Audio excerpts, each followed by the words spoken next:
এটা হলো বলতে পারো এটা আমাদের অনানুষ্ঠানিক ভাবে আনুষ্ঠানিক ওরিয়েন্টেশন। সাধারণত দেখা যায় যে যে কোনো কোচিং এ বা যে কোনো প্রতিষ্ঠানে প্রথম ক্লাসটাতে দেখো শুধুমাত্র কথা বলি, মানে সবার সাথে পরিচিত হয়, তারপর কার কি আলোচনা করে। আমরা এত ডিটেলসে যাব না।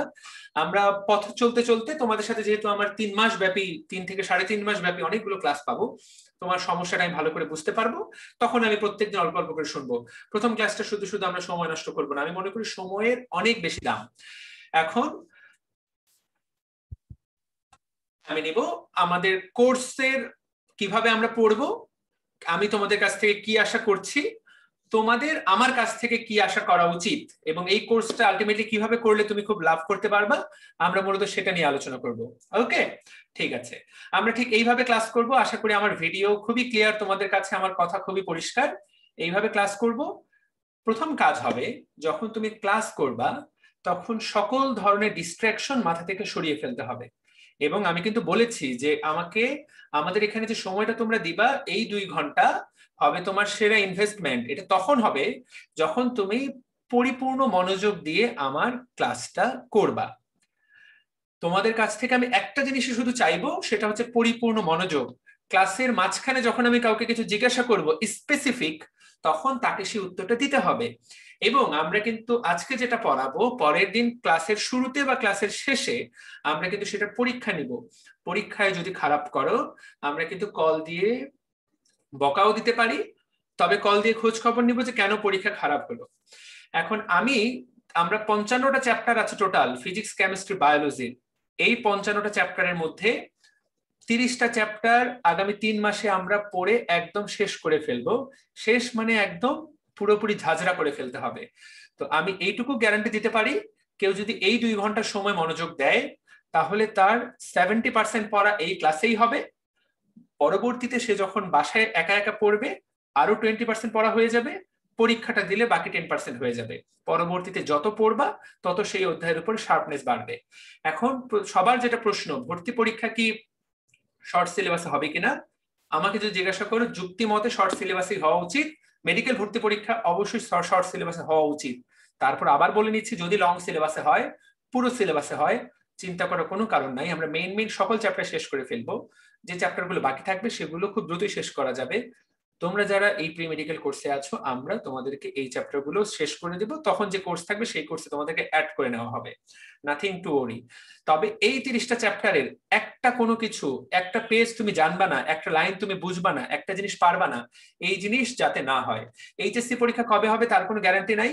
আশা করি এবার এইচএসসি পরীক্ষা হবে, তার আগেই যাতে আমরা এই 30টা চ্যাপ্টার খুব ভালোভাবে পড়া শেষ করতে পারি।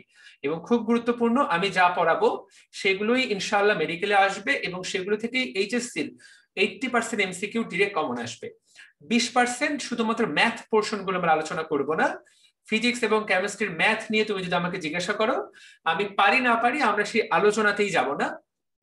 কারণ এই কোর্সটা সেই দিকে আমরা ডিরেক্টেড করছি না। আমরা তোমাকে মূল বইয়ের উপরে ম্যাথ অংশটুকু ছাড়া বাকি যা আছে সবটুকুর বিষয়ে আইডিয়া দিয়ে দিব। তবে হ্যাঁ, যেই ম্যাথগুলো মেডিকেল ওরিয়েন্টেড সেইগুলো যাতে তুমি এখন থেকে দেখে রাখতে পারো, সলভ করতে পারো, সেইগুলো আমি তোমাদেরকে পড়িয়ে দেবো। তো ক্লাসটা কিভাবে ভালো করা যাবে, 3টা জিনিস করতে হবে। 1 নাম্বার, তোমাকে যখন তুমি ক্লাসে বসবা, চেষ্টা করতে হবে সকল রকম ডিস্ট্রাকশন দূরে রাখার। ফোনটা যদি সম্ভব হয় ওয়াইফাই থাকে তাহলে ফ্লাইট মোডে দিয়ে দেওয়ার, তাহলে কোনো কল আসবে না। 2 নাম্বার কাজ হচ্ছে বই নিয়ে বসতে হবে। আমি তো বই ধরে ধরে পড়াবো। অনেক জায়গায় তোমরা ক্লাস করবা, ব্ল্যাক বোর্ডে করানো হয়, হোয়াইট বোর্ডে করানো হয়। আমরা ব্ল্যাক বোর্ড হোয়াইট বোর্ড কোনোটাতেই করবো না, আমরা বই ধরে ধরে করব। আমার অভিজ্ঞতা বলে, যদি বই ধরে ধরে পড়ায় দেওয়া হয় তাহলে স্টুডেন্টটার কিন্তু বইটা পড়া হয়ে যায়। একবার হোয়াইট বোর্ডে পড়ার পরেও কিন্তু তাকে বইটা পড়তে কষ্ট করতে হয়, কিন্তু মূল বইটা পড়াটাই আসলে বেশি গুরুত্বপূর্ণ। এবং আমরা যেটা বুঝবা না সেটা কনসেপ্ট আলোচনা করব। তাহলে 2 নাম্বার কাজ হচ্ছে বই নিয়ে বসতে হবে, সাথে কলম নিয়ে বসতে হবে। এটা হলো 3 নাম্বার কাজ। যেটা এক্সট্রা কথা বলা হবে সেটা বইয়ের মধ্যে লিখে নিতে হবে, যেটা বইয়ের মধ্যে নাই সেটা বইয়ের মধ্যে লিখে নিতে হবে। এই হলো কথা।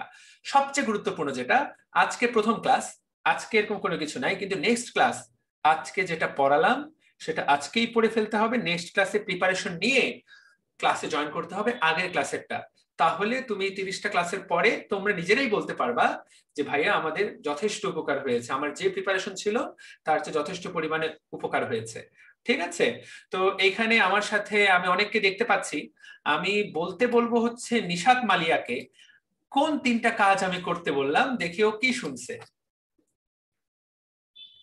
তোমাকে আগে আনমিউট করতে হবে, আর আমি তো সবাইকে মিউট করে দিবই, তারপরও চেষ্টা করবা সবার সুবিধার্থে। তোমরা এখন ম্যাচিউর হচ্ছ এবং তোমরা ভবিষ্যতে চিকিৎসক হতে চাও, এখন থেকে সিনসিয়ারিটি পরিচয় দিতে হবে, নিজে নিজে কোনো ধরনের সাউন্ড করা যাবে না। আমরা নিশাত মালিয়ার কাছ থেকে শুনবো। তুমি বলো আপু, যে কি কি বললাম।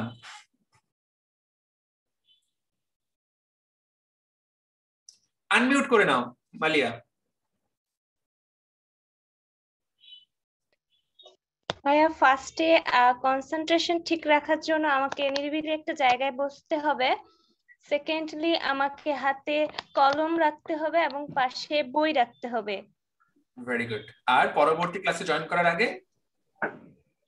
ভাইয়া পরবর্তী ক্লাসে হচ্ছে আজকে যেটা পড়া হলো সেটা আজকেই কমপ্লিট করে ফেলতে হবে এবং পরবর্তী ক্লাসে এটার এক্সাম দেওয়ার প্রিপারেশন নিয়েই বসতে হবে। ফ্যান্টাস্টিক। ওকে, এখানে মোহাম্মদ, তুমি নিজেকে মিউট করে ফেলো। মোহাম্মদ নাফিজের কাছ থেকে আমি শুনতে চাই। নাফিস তো মনে হচ্ছে আমেরিকায় বসে আছে, ওর যে ব্যাকগ্রাউন্ড, বাবারে বাবা। নাফিস, মোহাম্মদ নাফিস, আমাদেরকে বলো তোমার কোন কলেজ, পড়ালেখার কি অবস্থা? আমি Barishal government BM college. Barishal government BM college, পড়ালেখা কেমন হয়েছে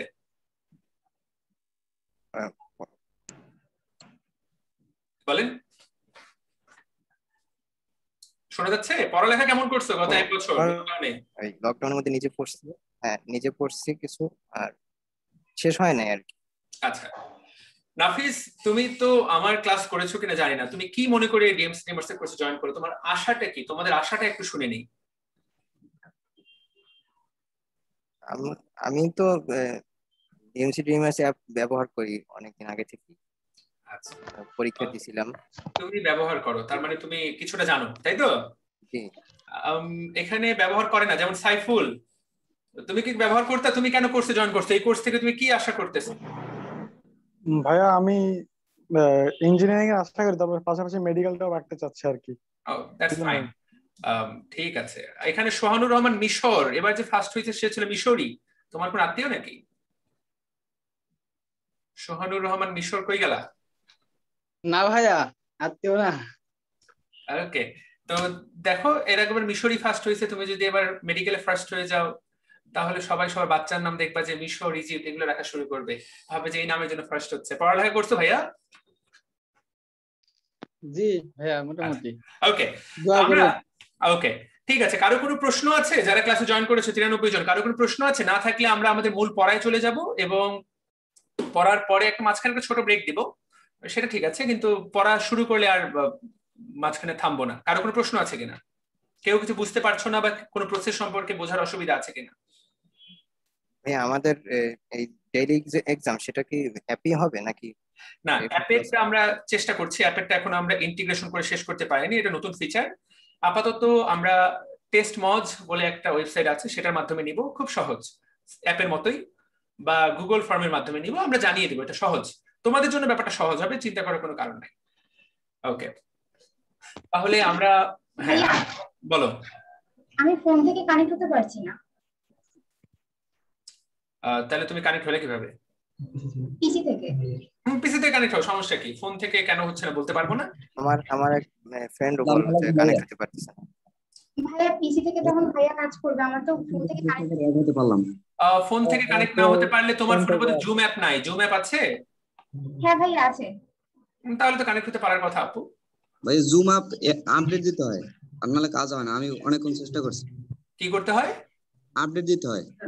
আপডেট, হ্যাঁ ওই যে আপডেট দিতে হয়, ওই তোমার ফোনের সমস্যা, সেটা আমাদের লিংকে কোনো সমস্যা নেই, নাহলে 93 জন কানেক্ট হতে পারে না। ভাইয়া আইডি থেকে কানেক্ট করব নাকি লিংক থেকে? কোন আইডি? প্লে স্টোর থেকে আগে আপডেট দিতে হবে, নতুন আপডেট আসছে আজকে। লিংকের শেষে যে একটা আইডি আছে। না না না, তুমি জাস্ট লিংকে ক্লিক করলেই তো হয়ে যাওয়ার কথা। জুমের দুটো আছে, একটা হলো অ্যাপ, একটা ওয়েবসাইট থেকেও কানেক্ট হওয়া যায়, অনেক ওয়েবসাইট থেকেও কানেক্ট হয়, অনেক সময় সফটওয়্যার ছাড়াও ওয়েবসাইট দিয়েও কানেক্ট হওয়া যায়, যেটা পিসি থেকেও করা যায়, ফোন থেকেও তো করা যায়। তবে দেখো ওই যে ও যেটা বললো প্লে স্টোর থেকে আপডেট দিলে করা যায় কিনা। ওকে, বুঝতে পেরেছি। আর কোনো ভাইয়া ক্লাসের প্রশ্নগুলো কখন করব? আচ্ছা ইয়েস, ক্লাসের প্রশ্নগুলো কখন করবা? ক্লাসের আমি যেটা চ্যাটে যেটা ঝামেলা হয়, চ্যাটে অনেক সময় মনোযোগ নষ্ট হয়। আমি চ্যাট বিষয় যেটা চ্যাট করার জিনিস বিষয়টা আমি অ্যাভয়েড করতে চাচ্ছি। চ্যাটের কোনো প্রশ্ন করবা না, আমরা আপাতত চ্যাটে যাব না। আমি প্রত্যেকটা টপিক পড়ানোর পরে সবাইকে 1 থেকে 2 মিনিট করে সময় দিই, বা প্রত্যেক সেশনে সেই সেশনে সবাই সবার প্রশ্নটা করবা, এবং একজন একটা প্রশ্ন করতে হলে আরেকজনকে রেসপেক্ট দিবা, কারণ প্রশ্ন করার অর্থ হচ্ছে আমাদের শিখতে পারা। তো তোমরা আমাকে যে 3:15 থেকে 5:15 পর্যন্ত সময় দিচ্ছ, এই সময়টা কাজে লাগাবার চেষ্টা করবে। এমন কিছু করবে না যাতে সময় নষ্ট হয়, আমার মেজাজ খারাপ হয়ে যায়। তোমরা সবাই আমার ছোট ভাই আপুর মতো, এবং আজকে যে সম্পর্কটা তৈরি হলো এপ্রিল মাসের 16 তারিখে, আশা করব সবার সাথে সম্পর্কটা একদম মেডিকেলে তোমরা চান্স পেয়ে, ভালো জায়গায় চান্স পেয়ে সবার বাসায় খাওয়া দাওয়া পর্যন্ত চলে যাবে। এই দোয়া করে আমি আমার পড়ানো সবাইকে মিউট করে দিলাম এবং পড়ানো শুরু করার দিকে এগিয়ে যাচ্ছে। ওকে, সো লেটস বিগিন। আশা করি সবাই শুনতে পাচ্ছ আমাকে ক্লিয়ারলি। আমরা স্ক্রিন শেয়ার করব। আমরা চাইলে যে কোনো দিয়ে শুরু করতে পারতাম, যেটা খুব ভালো পড়ানো যায়, খুব মজা করে পড়ানো যায়। আমরা এইসবে গেলাম না, আমরা একদম 30টা চ্যাপ্টার সুন্দর করে মডিউল করে দেওয়া আছে, আমরা সেই মডিউল অনুসারে ক্লাস করব। প্রথম দিন আজকে আমরা পড়ব উদ্ভিদ বিজ্ঞান, এবং প্রথমে আমরা আজকে পড়ব কোষ বিভাজন। এই ক্লাসের লক্ষ্য কি হবে শুরুতেই বলে নেই, এই ক্লাসের লক্ষ্য কি হবে। এই ক্লাস শেষে তোমরা এই কোষ বিভাজন আবুল হাসান স্যারের বইয়ের প্রত্যেকটা পেজ খুব ভালো করে পড়া হয়ে যাবে তোমার। আশা করি কোনো কনফিউশন থাকবে না। 1, 2, এই ক্লাস শেষে এই চ্যাপ্টার থেকে বিগত বছরে মেডিকেল এবং ডেন্টালে কোন প্রশ্ন এসেছে তা নিয়ে একটা আলোচনা হয়ে যাবে। এই দুটো কাজ আমাদের হয়ে যাবে। কারো যদি এই দুটো কাজ হয়ে যায়, তাহলে এই চ্যাপ্টার থেকে 100% প্রিপারেশন আমাদের হয়ে যাবে অন্তত ক্লাসে। এরপর পড়লে সেটা আরো বেশি হবে। তো যাই হোক, আমরা শুরু করলাম বিসমিল্লাহ বলে। আচ্ছা, এখানে হ্যান্ড রেইজের অপশন আছে। যদি কোনো সমস্যা হয়, শুনতে অসুবিধা হয়, দেখা না যায়, সেক্ষেত্রে সবাই হ্যান্ড রেইজ করবা, তাহলেই আমি সমস্যাটা পুরোপুরি বুঝতে পারবো। কথা পরিষ্কার? ওকে, তো আশা করি সবাই দেখতে পাচ্ছ। তারপরে শুরুর দিকে আমি একটু শুনে নেই যে সবাই দেখতে পাও কিনা। সবাই আশা করি দেখতে পাচ্ছ। সাইফুল, দেখতে পাচ্ছ? জি ভাইয়া, দেখতে পাচ্ছি। ওকে, কথা শোনা যাচ্ছে? সবাই ক্লিয়ার শোনা যাচ্ছে? সাইফুল? জি ভাইয়া। ঠিক আছে, ওকে। তাহলে বিসমিল্লাহ বলে আমি শুরু করছি আমাদের প্রথম পড়া। আমরা একদম পড়া শুরু করব। এই হলো মূল আলোচনা। Let's begin. অধ্যায় 2 আমরা রিসেন্ট আপডেটেড বইটা থেকে পড়ার চেষ্টা করব। যার কাছে যেই বই আছে, যদি কোনো তথ্য না মেলে, তুমি মোটেই মন খারাপ করার দরকার নাই। সেই তথ্যটার উপরে সেই নতুন তথ্যটা লিখে নিবা, বা এই লেকচারটা তো পরবর্তীতে অ্যাপে রেকর্ডের অবস্থায় পাবা, এই গ্রুপেও পাবা, তখন লিখে নিবা। কথা পরিষ্কার? তাহলে চলো পড়া শুরু করা যাক। একদম ধরে ধরে প্রথম থেকে সবাই সৃষ্টিকর্তা নাম নিয়ে নাও। কোষ বিভাজন বা সেল ডিভিশন, প্রথম যে প্যারাটা দেওয়া আছে, এই প্যারা থেকে বেশ কিছু গুরুত্বপূর্ণ কথা আমাদের করতে হবে। আমরা সবাই জানি কোষ বিভাজন কাকে বলে। একটা কোষ থেকে আরেকটা কোষ, বা একটা কোষ থেকে দুটো কোষ সৃষ্টি হওয়াকেই বলা হয় কোষ বিভাজন। এবং এটা কিন্তু জীব দেহের একটা মৌলিক এবং অত্যাবশ্যক প্রক্রিয়া। কোনো জড় পদার্থের কিন্তু এই ধরনের কোনো বৈশিষ্ট্য থাকে না। তো শুরুতেই একটা কথা বলে নেই, যেহেতু এটা আমাদের প্রি মেডিকেল কোর্স, তো আমি ধরে নিচ্ছি তোমরা সবাই মেডিকেল এ চান্স পেতে আগ্রহী। একটা জিনিস খুব ব্রেনের মধ্যে সেট করে নাও, বইয়ের মধ্যে সকল বোল্ড হরফ খুবই খুবই গুরুত্বপূর্ণ। তো এটা একটা বোল্ড হরফ, যত সিম্পল লাইন হোক, যে লাইনই হোক, পরীক্ষার জন্য খুবই গুরুত্বপূর্ণ। তাহলে কোষ বিভাজন কিন্তু জীব দেহের একটা গুরুত্বপূর্ণ প্রক্রিয়া। কোষ বিভাজনের সংজ্ঞাটা তুমি রিডিং করে নিবা, এটা পরীক্ষায় কখনোই আসার কথা না। আচ্ছা, কোষ বিভাজনের ফলে যে নতুন কোষটা উৎপন্ন হয়, সেই নতুন কোষটাকে কি বলা হয়? অপত্য কোষ। এই কথাটা সবাইকে পারতে হবে, গুরুত্বপূর্ণ কথা। এটা কিন্তু অনেকেই নাও জানতে পারে। ডটার সেল, ইংলিশটাও জানতে হবে। কোষ বিভাজনের ফলে নতুন যে কোষটা উৎপন্ন হয় সেটাকে বলে অপত্য কোষ বা ডটার সেল। আর যে কোষ থেকে অপত্য কোষ উৎপন্ন হয় সেটাকে বলে মাদার সেল। দেখো, কোষকে এখানে ফিমেল জেন্ডার দেওয়া হয়েছে, মেল জেন্ডার দেওয়া হয়নি। দেখো, বলা হয়নি, মাদার বলা হয়েছে, ফাদার বলা হয়নি। এইটুকু আমরা মনে রাখতে পারি। এখন এই কোষ বিভাজনের আবিষ্কার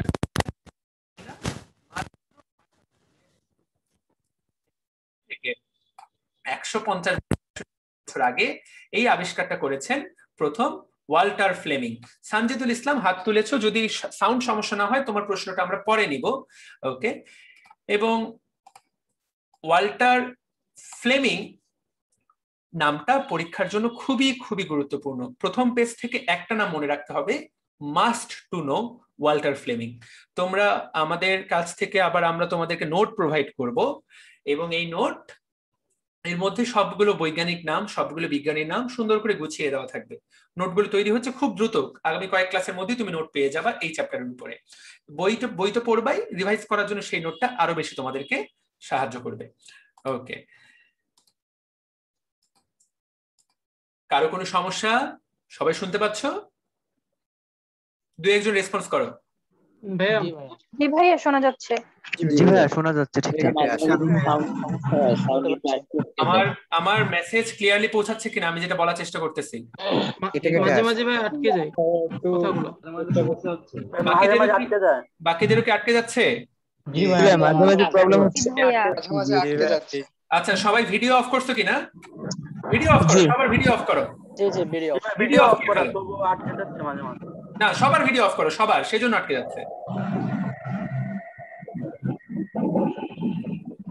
ইয়েস, ফ্যান্টাস্টিক, ঠিক আছে।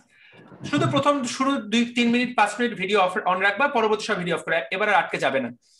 তাহলে আমাকে সবাই একটু বলো, কোন বিজ্ঞানী কোষ বিভাজন প্রথম লক্ষ্য করেন? Walter Fleming. আজকে পড়লা, এটা কোনোদিনই ভুল করা যাবে না, 100% মনে রাখতে হবে। ডান। ওকে, পরীক্ষায় প্রশ্ন আসতে পারে যে ওয়াল্টার ফ্লেমিং কোন কোষে প্রথম এটা লক্ষ্য করেন? এটি লক্ষ্য করেন তিনি সামুদ্রিক স্যালমান্ডার। স্যালমান্ডারের বৈজ্ঞানিক নামটা পড়তে হবে, দেখো ট্রিটুরাস ম্যাকুলোসা। তো চিনতে পারলেই হবে, হুবহু বানানটা যে শিখতে হবে ব্যাপারটা তা না, পরীক্ষায় এই শব্দ থেকেও প্রশ্ন আসতে পারে। প্রথম কোষ বিভাজন লক্ষ্য করেন কে এবং কোন কোষে লক্ষ্য করেন, সুন্দর করে মাথার মধ্যে সেট করতে হবে, কষ্ট করে মনে রাখতে হবে। আচ্ছা, এখন দেখো এখানে একটা খুব গুরুত্বপূর্ণ লাইন দেওয়া আছে, এই বিজ্ঞানীটার নাম খুব গুরুত্বপূর্ণ, তার নাম হচ্ছে রুডলফ ভিরসাও। যাদের অনেক পুরাতন বই, তাদের বইয়ে এই কথাটা নাও দেওয়া থাকতে পারে, তারা এটা লিখে নিবা পরবর্তীতে। কোষ থেকেই কেবল কোষ সৃষ্টি করতে পারে, এই কথাটা বলেছেন রুডলফ ভিরসাও। এটা পুরাতন বইতে নাও থাকতে পারে, এটা আপনি লিখে নেবেন, এই লাইনটা ডিরেক্ট পরীক্ষায় তুলে দিতে পারে, রুডলফ ভিরসাও। তাহলে প্রথম পেজ থেকে দুজন মানুষের নাম মনে রাখতে হবে, ওয়াল্টার ফ্লেমিং এবং রুডলফ ভিরসাও। ডান। এবার কোষ বিভাজনের প্রকার। আচ্ছা, শুরুতেই বলে দিই দুটো কথা। এক হচ্ছে কালার, আমি যে কালার দিয়ে দাগাচ্ছি, কোনো কালারের কিন্তু কোনো স্পেশাল বৈশিষ্ট্য নাই, শুধুমাত্র দেখতে সুন্দর লাগবে, এই জন্য এক এক কালার দিয়ে দাগানো হচ্ছে। এটা বেশি ইম্পর্টেন্ট, এটা কম ইম্পর্টেন্ট এমন কিছু না। যেটা বেশি ইম্পর্টেন্ট, যেটা 100% মনে রাখতেই হবে, ভুলে গেলে পাপ হবে, মহাপাপ হবে, সেটাতে আমি আলাদা করে মার্ক করে দিব, আলাদা করে স্টার দিয়ে দিব। ঠিক আছে? এই সবগুলো কালার তুমি তোমার একটা কালার দিয়ে দাগাই নিলেই হবে, তোমার অনেকগুলো কালার চেঞ্জ করার দরকার নাই। আরেকটা জিনিস বলে দেই, এখানে যারা ইঞ্জিনিয়ারিং ব্যাকগ্রাউন্ডে তারা বলতে পারো যে ভাইয়া এখানে তো বোঝাবুঝির কিছু নাই, এই যে আলোচনা করছি এটাই হলো বোঝা, যেই টপিকটাতে বোঝার দরকার আছে সেটা আমরা বোঝাবো, আর যেটাতে শুধুমাত্র তথ্যটা পড়া দরকার সেটা কিন্তু তথ্য পড়েই আলোচনা করা হবে। ওকে, এবার দেখো কোষ বিভাজন 3 প্রকার, পরীক্ষায় এই কথাটাই আসবে, কোষ বিভাজন কত প্রকার, এবং এখানে 3টা কথা বলা আছে খুবই গুরুত্বপূর্ণ। অ্যামাইটোসিসের অপর নাম প্রত্যক্ষ কোষ বিভাজন, মাইটোসিসের অপর নাম সমীকরণিক বিভাজন, এবং মিওসিসের অপর নাম হ্রাসমূলক বিভাজন। ইংরেজিগুলো আমরা সবাই পারি, কিন্তু বাংলাটা কিন্তু সবাই পারে না। প্রত্যক্ষ, সমীকরণিক এবং হ্রাসমূলক কোনটাকে বলা হয় অবশ্যই জানতে হবে। আশা করি যেটুকু পড়ালাম সবাই বুঝতে পেরেছো। এইবার অ্যামাইটোসিস সবার আগে পড়বো, অ্যামাইটোসিস বা প্রত্যক্ষ কোষ বিভাজন। এখান থেকে কোন কোন তথ্য পড়তে হবে? এইখান থেকে যে কথাটা পড়তে হবে সেটা হলো, যে কোষ, কোন পরীক্ষা প্রশ্ন আসতে পারে, কোন কোষ বিভাজন প্রক্রিয়াটা সবচেয়ে সহজ বা সরলতম? সবচেয়ে সরলতম কোষ বিভাজন প্রক্রিয়া হচ্ছে অ্যামাইটোসিস, যেখানে কোনো জটিল মাধ্যমিক পর্যায় ছাড়াই সরাসরি কোষ বিভক্ত হয়। অর্থাৎ একদম সিম্পল, তোমাকে যদি বলা হয় এইটা একটা কোষ, এটাকে 2 ভাগ করে দাও, তাহলে তুমি দেখা যাবে যে এটা মাঝ বরাবর 2 ভাগ করে দিলা, এক্স্যাক্ট সেই ঘটনাটাই ঘটে। এখানে দেখো মাতৃকোষ, সেই মাতৃকোষটা নিউক্লিয়াসটা 2 ভাগ হয়ে গেল, আলটিমেটলি 2টা অপত্য কোষ সৃষ্টি হলো। তাহলে সবচেয়ে সরলতম কোষ বিভাজন প্রক্রিয়া হলো অ্যামাইটোসিস, যেখানে কোনো জটিল মাধ্যমিক পর্যায় থাকে না। এবং ডিরেক্ট দুই ভাগ হয়ে যায়, এই জন্য এটাকে প্রত্যক্ষ কোষ বিভাজন বলা হয়। সংজ্ঞাটা কখনই পরীক্ষায় আসবে না, পরীক্ষায় আসবে যে কোন কোন কোষে অ্যামাইটোসিস ঘটে। আমি তোমাদেরকে এই আলোচনা শেষে কিন্তু দেখাবো যে কোনটা কোনটা প্রশ্ন আসছিল, তো আমরা সেটা আগে দেখে নেই। দেখো এখানে পুরো প্যারাটা আপনি রিডিং পড়তে পারেন, কিন্তু পরীক্ষার জন্য সবচেয়ে গুরুত্বপূর্ণ কতগুলো ইস্ট, অ্যামিবা প্রভৃতি এককোষী জীবে এরকম কোষ বিভাজন দেখা যায়, এবং এছাড়া ব্যাকটেরিয়ার দ্বিবিভাজন প্রক্রিয়া অনেকটা অ্যামাইটোসিসের মতো, উভয় প্রক্রিয়া প্রায় সমার্থক। অর্থাৎ ব্যাকটেরিয়ার যে দ্বিবিভাজন সেটা কিন্তু আসলে অ্যামাইটোসিস। তাহলে তোমাকে খুব সুন্দর করে মনে রাখতে হবে 3 জায়গায় অ্যামাইটোসিস ঘটে। এক হলো আদিকোষ বা ব্যাকটেরিয়া, 2 নম্বর হলো ইস্ট, 3 নম্বর হলো অ্যামিবা। এগুলো হলো এককোষী জীব, আর ব্যাকটেরিয়া হলো একটা আদিকোষী জীব। পরীক্ষায় এটাই প্রশ্ন আসবে যে কোথায় অ্যামাইটোসিস ঘটে, কোথায় অ্যামাইটোসিস ঘটে না। আমরা যদি একটু বিগত বছরের প্রশ্নের কথা চিন্তা করি, তাহলে দেখো সবাইকে বলার অপশন দিচ্ছি আমি। দেখো তো প্রথম প্রশ্নটার উত্তর কি হবে? ব্যাকটেরিয়া। কোন জীবে আদিকোষ থাকে? ব্যাকটেরিয়া। তো দেখো এটা কিন্তু প্রথম কোষ অধ্যায়ের প্রশ্ন, এখানেও মাত্র আমরা পড়লাম। এবং এই ব্যাকটেরিয়াতে কোন কোষ বিভাজন প্রক্রিয়াটা ঘটবে? অ্যামাইটোসিস কোষ বিভাজন প্রক্রিয়া। অ্যামাইটোসিস। যদি পরীক্ষায় অ্যামাইটোসিস শব্দটা না দেওয়া থাকে, আর কি শব্দ দেওয়া থাকতে পারে? প্রত্যক্ষ কোষ বিভাজন। প্রত্যক্ষ কোষ বিভাজন। ব্যাকটেরিয়ার জন্য আরেকটা শব্দ দেওয়া থাকতে পারে, বিভাজন। দ্বিবিভাজন। দেখো ব্যাকটেরিয়ার জন্য দ্বিবিভাজন কথা, এটা কিন্তু মেডিকেল ভর্তি পরীক্ষা 2019-20 আসছে। কোন জীবে আদিকোষ থাকে? ব্যাকটেরিয়া। ব্যাকটেরিয়াতে আদিকোষ তো দ্বিবিভাজন। আশা করি পুরোটুকু আমরা শিখে ফেললাম। এই পুরো প্যারা থেকে এইটুকু যে জানবে, সে এখান থেকে এমন কোনো প্রশ্ন আসবে না যেটা উত্তর করতে পারবে না। ঠিক আছে, ওকে। এবার অ্যামাইটোসিসে কোনো বিজ্ঞানীর নাম তেমন ভাবে নাই, তবে একটা বিজ্ঞানীর নাম আছে, স্ট্রাসবার্জার। ওকে, দেখি কার কেমন পড়ালেখা হয়েছে, কে বলতে পারে? যে বলতে পারবে তার জন্য আমার পক্ষ থেকে বড় পুরস্কার থাকবে। স্ট্রাসবার্গার এই বিজ্ঞানীটার নাম আর কোথায় আছে এই বইয়ে?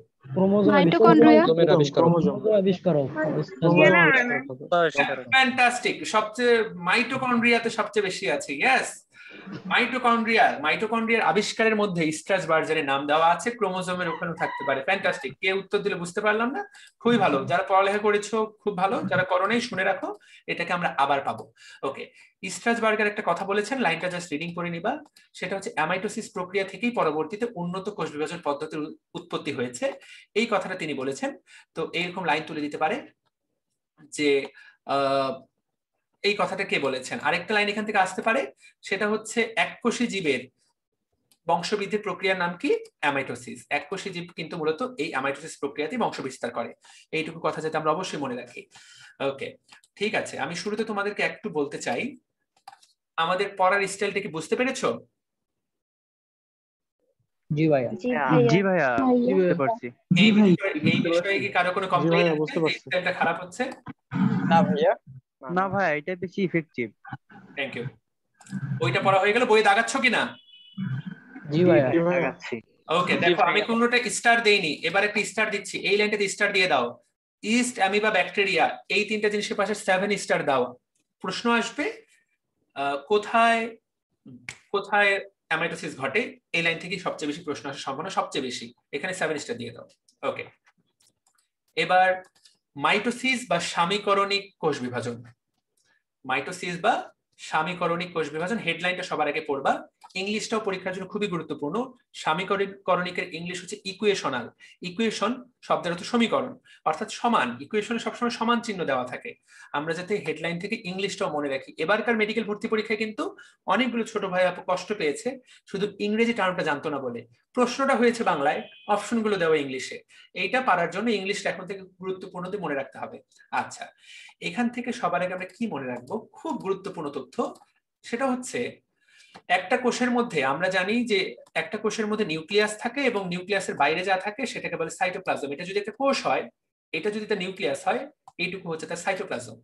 একটা কোষ যখন বিভাজিত হয় তখন প্রথমে নিউক্লিয়াসটা বিভাজিত হয়, তারপরে সাইটোপ্লাজমটা বিভাজিত হয়। অর্থাৎ একটা কোষে 2 রকম বিভাজন ঘটে, নিউক্লিয়াসের বিভাজন এবং সাইটোপ্লাজমের বিভাজন।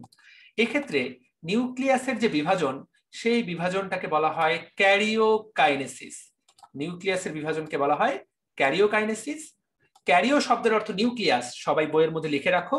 ক্যারিও কথাটা যেখানে পাবা, ক্যারিও শব্দের অর্থ হচ্ছে নিউক্লিয়াস, আর কাইনেসিস শব্দের অর্থ গতি বা বিভাজন।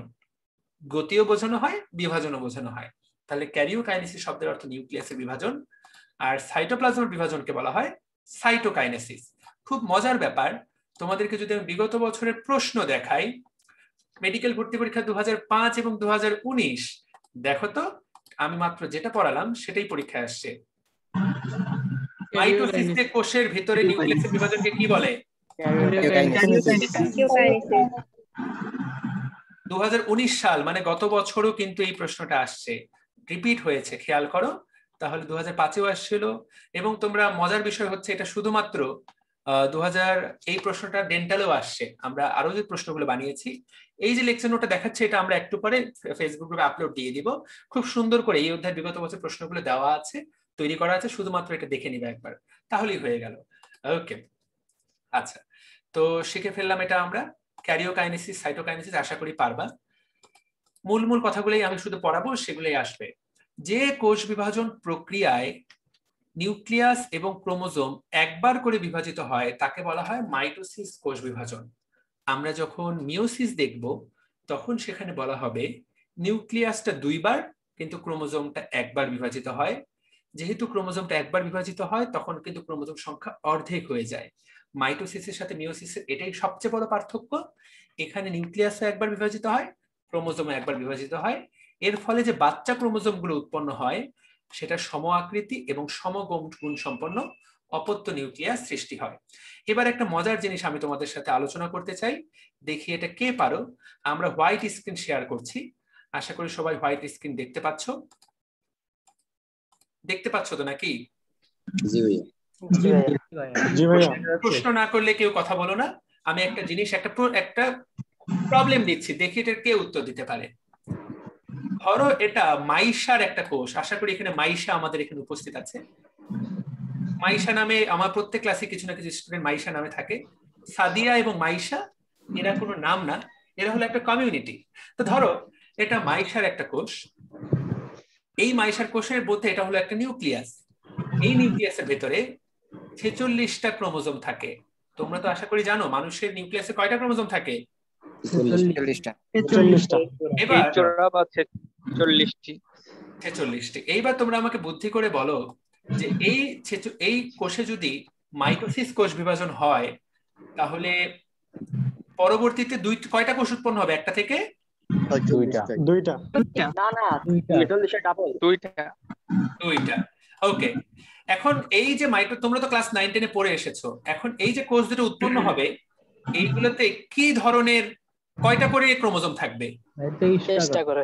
46টা করে। কি বললো? 23টা করে কারা বললো? আমরা তো মাইটোসিস পড়তেছি।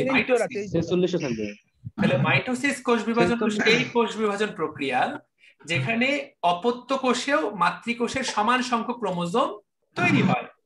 অর্থাৎ মাতৃকোষে যদি 46 থাকে, তাহলে অপত্য কোষেও কত থাকবে? 46টা। এখন দেখি কে উত্তর করতে পারে। আমার কাছে 46 টাকা ছিল, আমি 46 টাকা দুইজনকে 2 ভাগে ভাগ করে দিলাম, কিন্তু দুইজনকে 2 ভাগে ভাগ করে দেওয়ার পরেও দুইজনের কাছে 46 করে টাকা। এই জিনিস কিভাবে বাস্তব দুনিয়ায় সম্ভব? ফটোকপি করে দিলে। এই বেটা, আসল টাকা, ফটোকপি টাকার কোনো দাম আছে নাকি? তোর মতো চাঞ্চু ব্রেন দিয়ে কি সায়েন্স চলে বেটা? ঠিক মতো উত্তর দে, দেখি কে বলতে পারে। মায়ের কাছে ছিল 46টা, বাচ্চাদের কাছেও 46টা করে, একই ক্রোমোজোম, এমন না যে ক্রোমোজোমটা আলাদা, একই ক্রোমোজোম, সমগুণ সম্পন্ন। দেখি কে উত্তর দিতে পারে। এই জায়গায় মাইটোসিস কোষ বিভাজন ক্রোমোজোম সিনথেসিস হয়। পিঠা থেকে 23টা আসে, মাথা থেকে 23টা 46টা হয়। ক্রোমোজোম সিনথেসিস হয় এস দশায়। কে বলতেছে? এটা নাফিস? জি ভাইয়া। নাফিস, সুন্দর করে বলো, সবাই শুনুক। মাইটোসিসের যে এস দশা আছে, যেটা সিনথেসিস দশা, এখানে ক্রোমোজোম বলে অনুলিপন হয়, ডিএনএ অনুলিপন হয়। Fantastic, thank you so much, thank you so much. দেখো ও খুব সুন্দর উত্তর দিয়েছে এবং দ্যাটস দ্য কারেক্ট অ্যান্সার। এটা তোমরা ক্লাস 9-10 থেকে পড়ে আসছো, কেন তোমরা জানো না আমি ঠিক জানি না। তাহলে এই যে মায়ের যে 46টা ক্রোমোজোম, আলটিমেটলি 46টা 2 ভাগ তো হয়, কিন্তু 2 ভাগ হওয়ার আগে এই 46টা 46 ইন্টু 2, 46 দুগুণে 92 হয়ে যায়। যখন সে 92 হয়ে যায়, 92 হওয়ার পর সে 2 ভাগ হয়ে 46 হয়ে যায়। এই যে 2 ভাগ হয়ে যাওয়া, এইটাকেই বলে ডিএনএ রেপ্লিকেশন। আমাদের যে প্রথম চ্যাপ্টার কোষের গঠন, সেখানেই কিন্তু এই কথাটা বলা আছে। আশা করি তোমরা সবাই এটা পড়েছো, ডিএনএ রেপ্লিকেশন। এই ডিএনএ রেপ্লিকেশন কখন কাজে লাগে? কোষ বিভাজনের একদম শুরুতে, মাইটোসিসের একদম শুরুতে। আমরা এখন দেখব কোষ চক্র বলে একটা ধাপ আছে। সেই কোষ চক্রের 3টা ধাপ, এস দশা, জি1 দশা, জি2 দশা। তার মধ্যে এস দশায় এই ঘটনাটা ঘটে, 46 দুগুণে 92 হয়ে যায়। তাহলে কোন দশা এটা ঘটে? এস দশা। কি ঘটে? DNA replication. ডিএনএ রেপ্লিকেশন হয়ে 46 দুগুণে 42টা ক্রোমোজোম হয়। তারপরে 2 ভাগ হয়ে সে কিন্তু 92 থেকে 46 হয়ে যায়। আশা করি সবাইকে আমি জিনিসটা বোঝাতে পেরেছি। আশা করি কনসেপ্টটা সবাই বুঝতে পেরেছো। বুঝতে পারোনি এমন কেউ আছো? সবাই বুঝতে পারছো? প্রজ্ঞা বুঝতে পেরেছো? প্রজ্ঞা? হ্যাঁ ভাইয়া বুঝতে পেরেছি। কি বুঝলা বলো শুনি, তুমি বলো।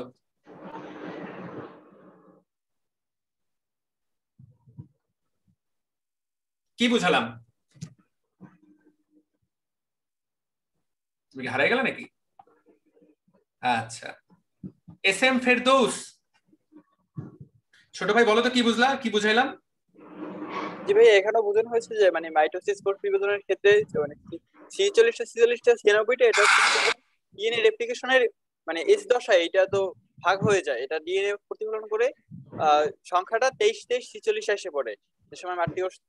কি বললি তুই এটা? দেখ বেটা, ডিএনএ এস দশায় 46 দুগুণে 92 হয়। 92টা জি জি স্যার, ওইটাই স্যার, একটু লাইভে তো স্যার কনফিউশনে আর কি। ঠিক আছে। স্বপ্নাশিস কি বুঝলা? ইমন ভিডিও অফ করে দিও তোমার, না হলে নেটে সবার সমস্যা হবে। ওকে, স্বপ্নাশিস কি বুঝলা?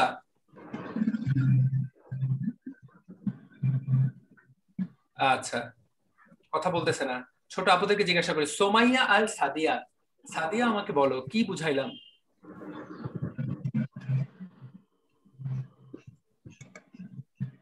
সাদিয়া কি আছো না ঘুমিয়ে গেছো? আজাদ, হ্যাঁ সোমাইয়া বলো, সোমাইয়া বলো, সোমাইয়া কথা বলতে বলো।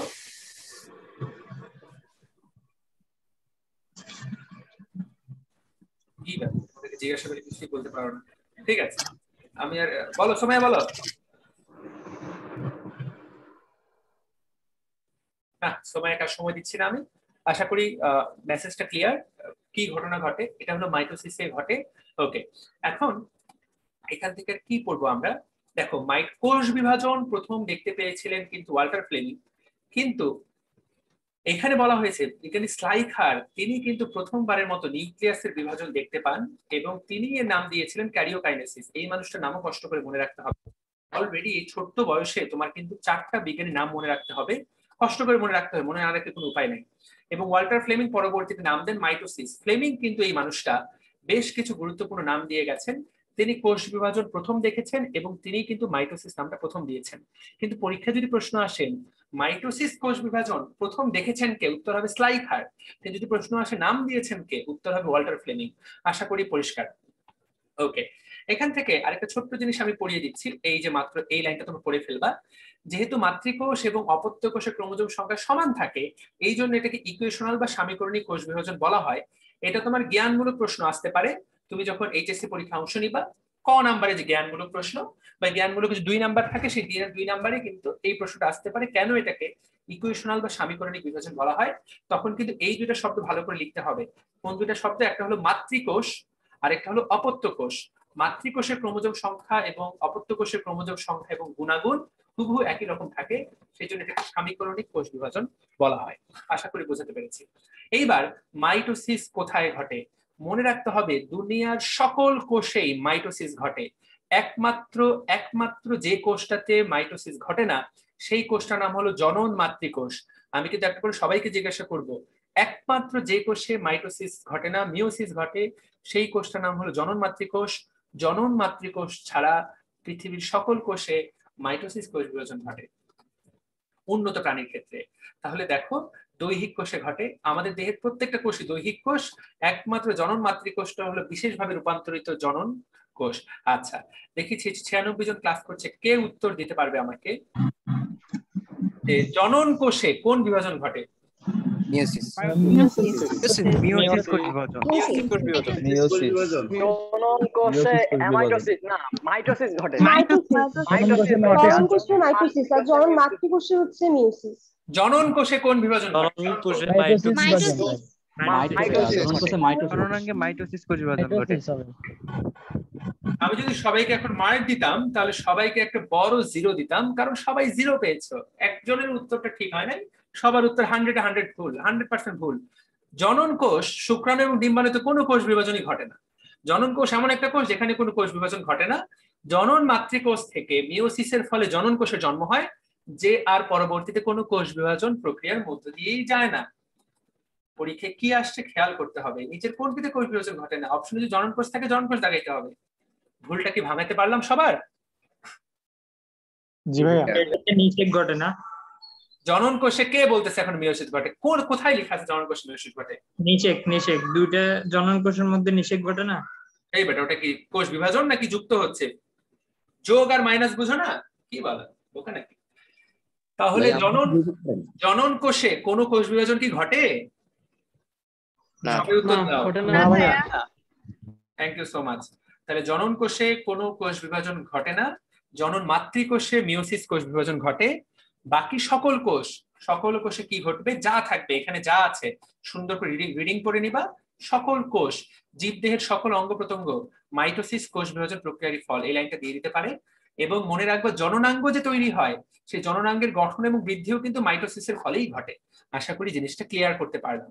জনন কোষ এমন একটা কোষ যাতে কোনো ধরনের কোষ বিভাজন ঘটে না। ডান, শেখা হয়ে গেল।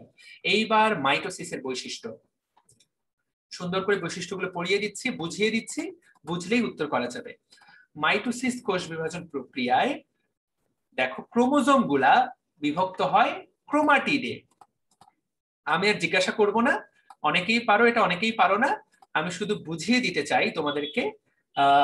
হোয়াইট বোর্ডের মাধ্যমে দেখাই দিচ্ছি, আশা করি সবাই হোয়াইট বোর্ড দেখতে পাচ্ছ।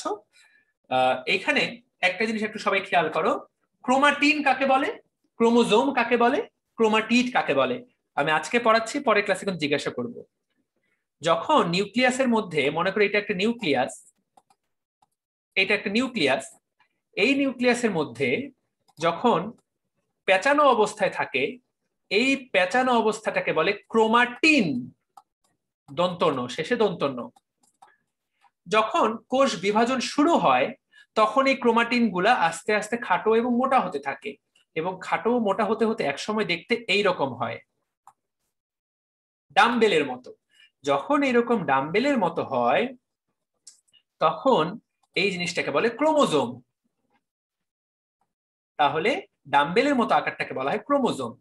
আর এই ক্রোমোজোমটা যখন কোষ বিভাজনের শুরুতে লম্বালম্বি এইরকম দুই ভাগ হয়ে যায়, এইরকম একটা ক্রোমোজোম থেকে এইরকম, তখন প্রত্যেকটা ভাগকে বলা হয় ক্রোমাটিড। তাহলে একটা ক্রোমোজোম থেকে দুইটা ক্রোমাটিড পাওয়া যায়, এবং একই ক্রোমোজোমের দুইটা ক্রোমাটিডকে একে অপরের সিস্টার ক্রোমাটিড বলা হয়। আর পাশাপাশি দুটা ক্রোমোজোমের ক্রোমাটিড গুলোকে নন সিস্টার ক্রোমাটিড বলা হয়।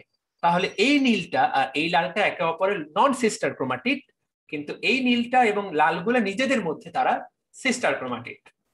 তাহলে এদেরকে বলে ক্রোমাটিড, শেষে ড। পেঁচানো অবস্থাটাকে বলে ক্রোমাটিন, এই অবস্থাটাকে, শুধুমাত্র এই অবস্থাটাকে বলে ক্রোমোজোম।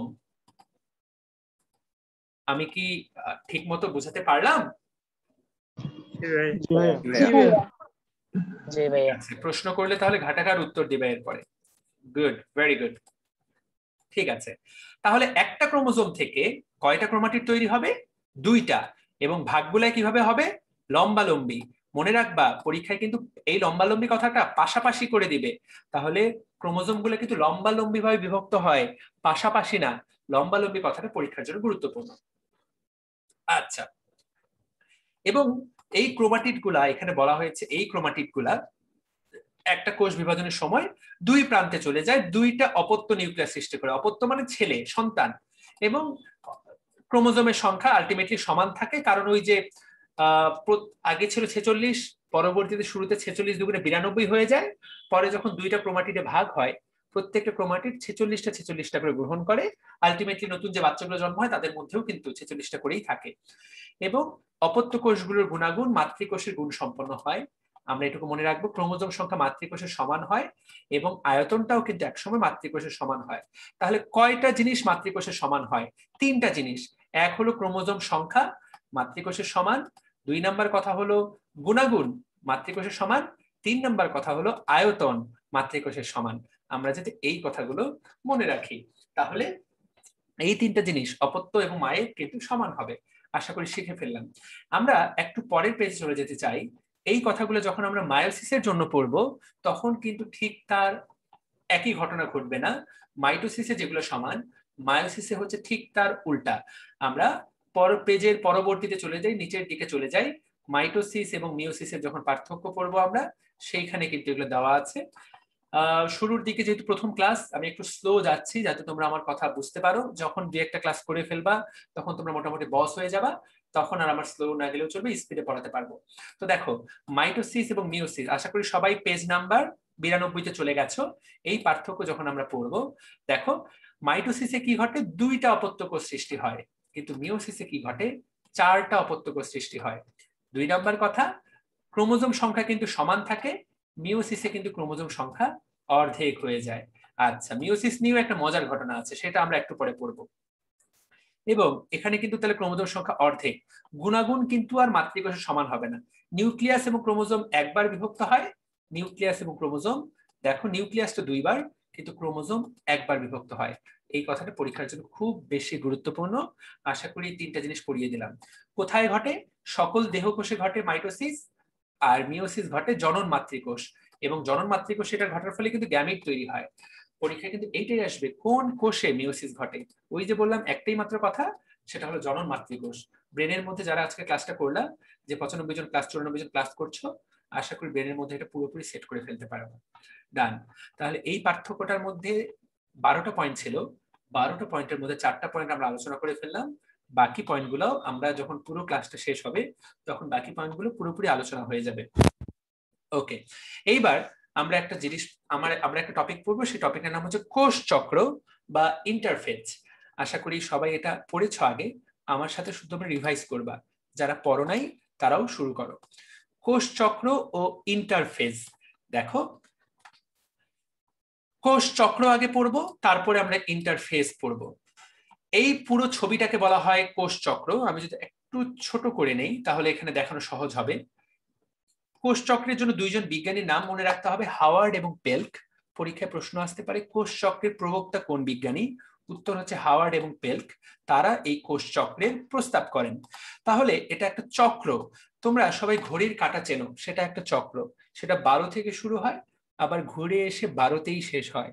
যে কোনো চক্র এক জায়গা থেকে শুরু হলে আবার সেই জায়গায় ফিরে আসবে।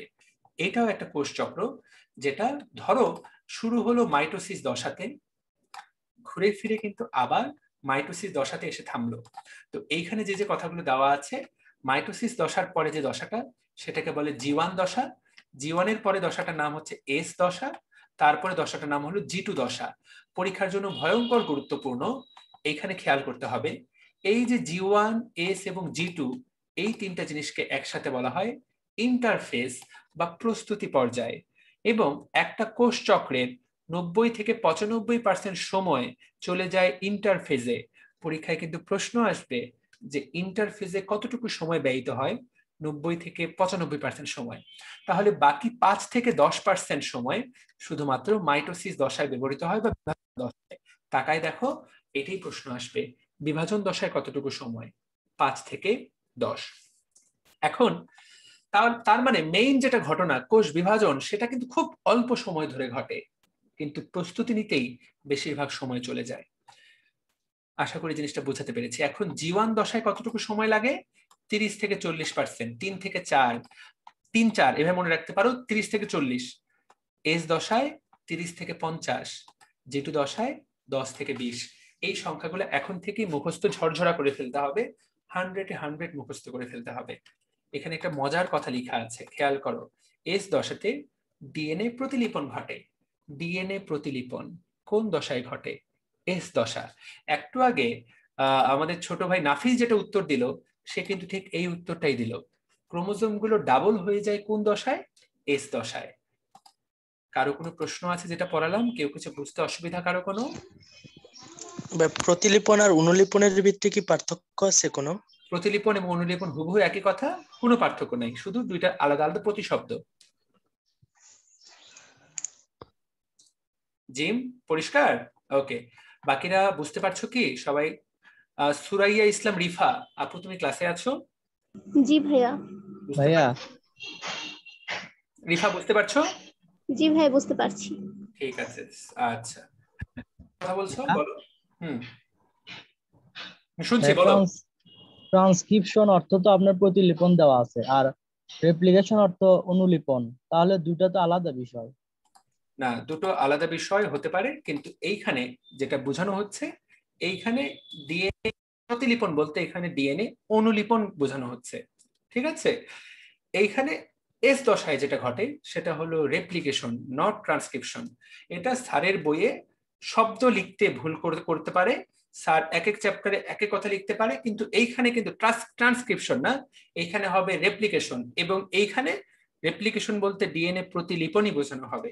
এখানে ডিএনএটা সংখ্যায় ডাবল হয়ে যায়, এবং এইখানে যে প্রতিলিপন সেটা বলতে অ্যাকচুয়ালি রেপ্লিকেশন বোঝানো হচ্ছে। এই বিষয়ে কোনো কনফিউশন রাখার দরকার নাই। যদি প্রশ্ন করা হয় যে S দশায় কোনটি ঘটে, অপশনে যদি ডিএনএ প্রতিলিপন দেওয়া থাকে অবশ্যই ডিএনএ প্রতিলিপন দাগাবা, ঠিক আছে? ওকে, তাহলে আমরা দেখলাম যে ইন্টারফেসকে 3 ভাগে ভাগ করা হয়েছে। আমি একটু স্পিড বাড়িয়ে দিব পড়া, সবাই মনোযোগের পরিমাণটা একটু বাড়িয়ে দিবা। ইন্টারফেসকে 3টা ধাপে ভাগ করা হয়েছে, G1, S এবং G2। এই প্রত্যেকটা ভাগের কোনটার কি গুরুত্ব আমি সেটা আলোচনা করে দিব। তার আগে এখানে কয়েকটা গুরুত্বপূর্ণ তথ্য আছে, সেই জিনিসটা আমি পড়িয়ে দিচ্ছি। ওকে, কোষ চক্রের কথা কে বলেছেন? কোষ চক্রের কথা বলেছেন হাওয়ার্ড এবং পেল্ক। এবং একটা মানুষের দেহে কতগুলো কোষ থাকে? 100 ট্রিলিয়ন, 10⁻14 সংখ্যাটা কষ্ট করে মুখস্থ রাখবা, ঠিক আছে? তোমার শরীরে এতগুলোই কোষ আছে।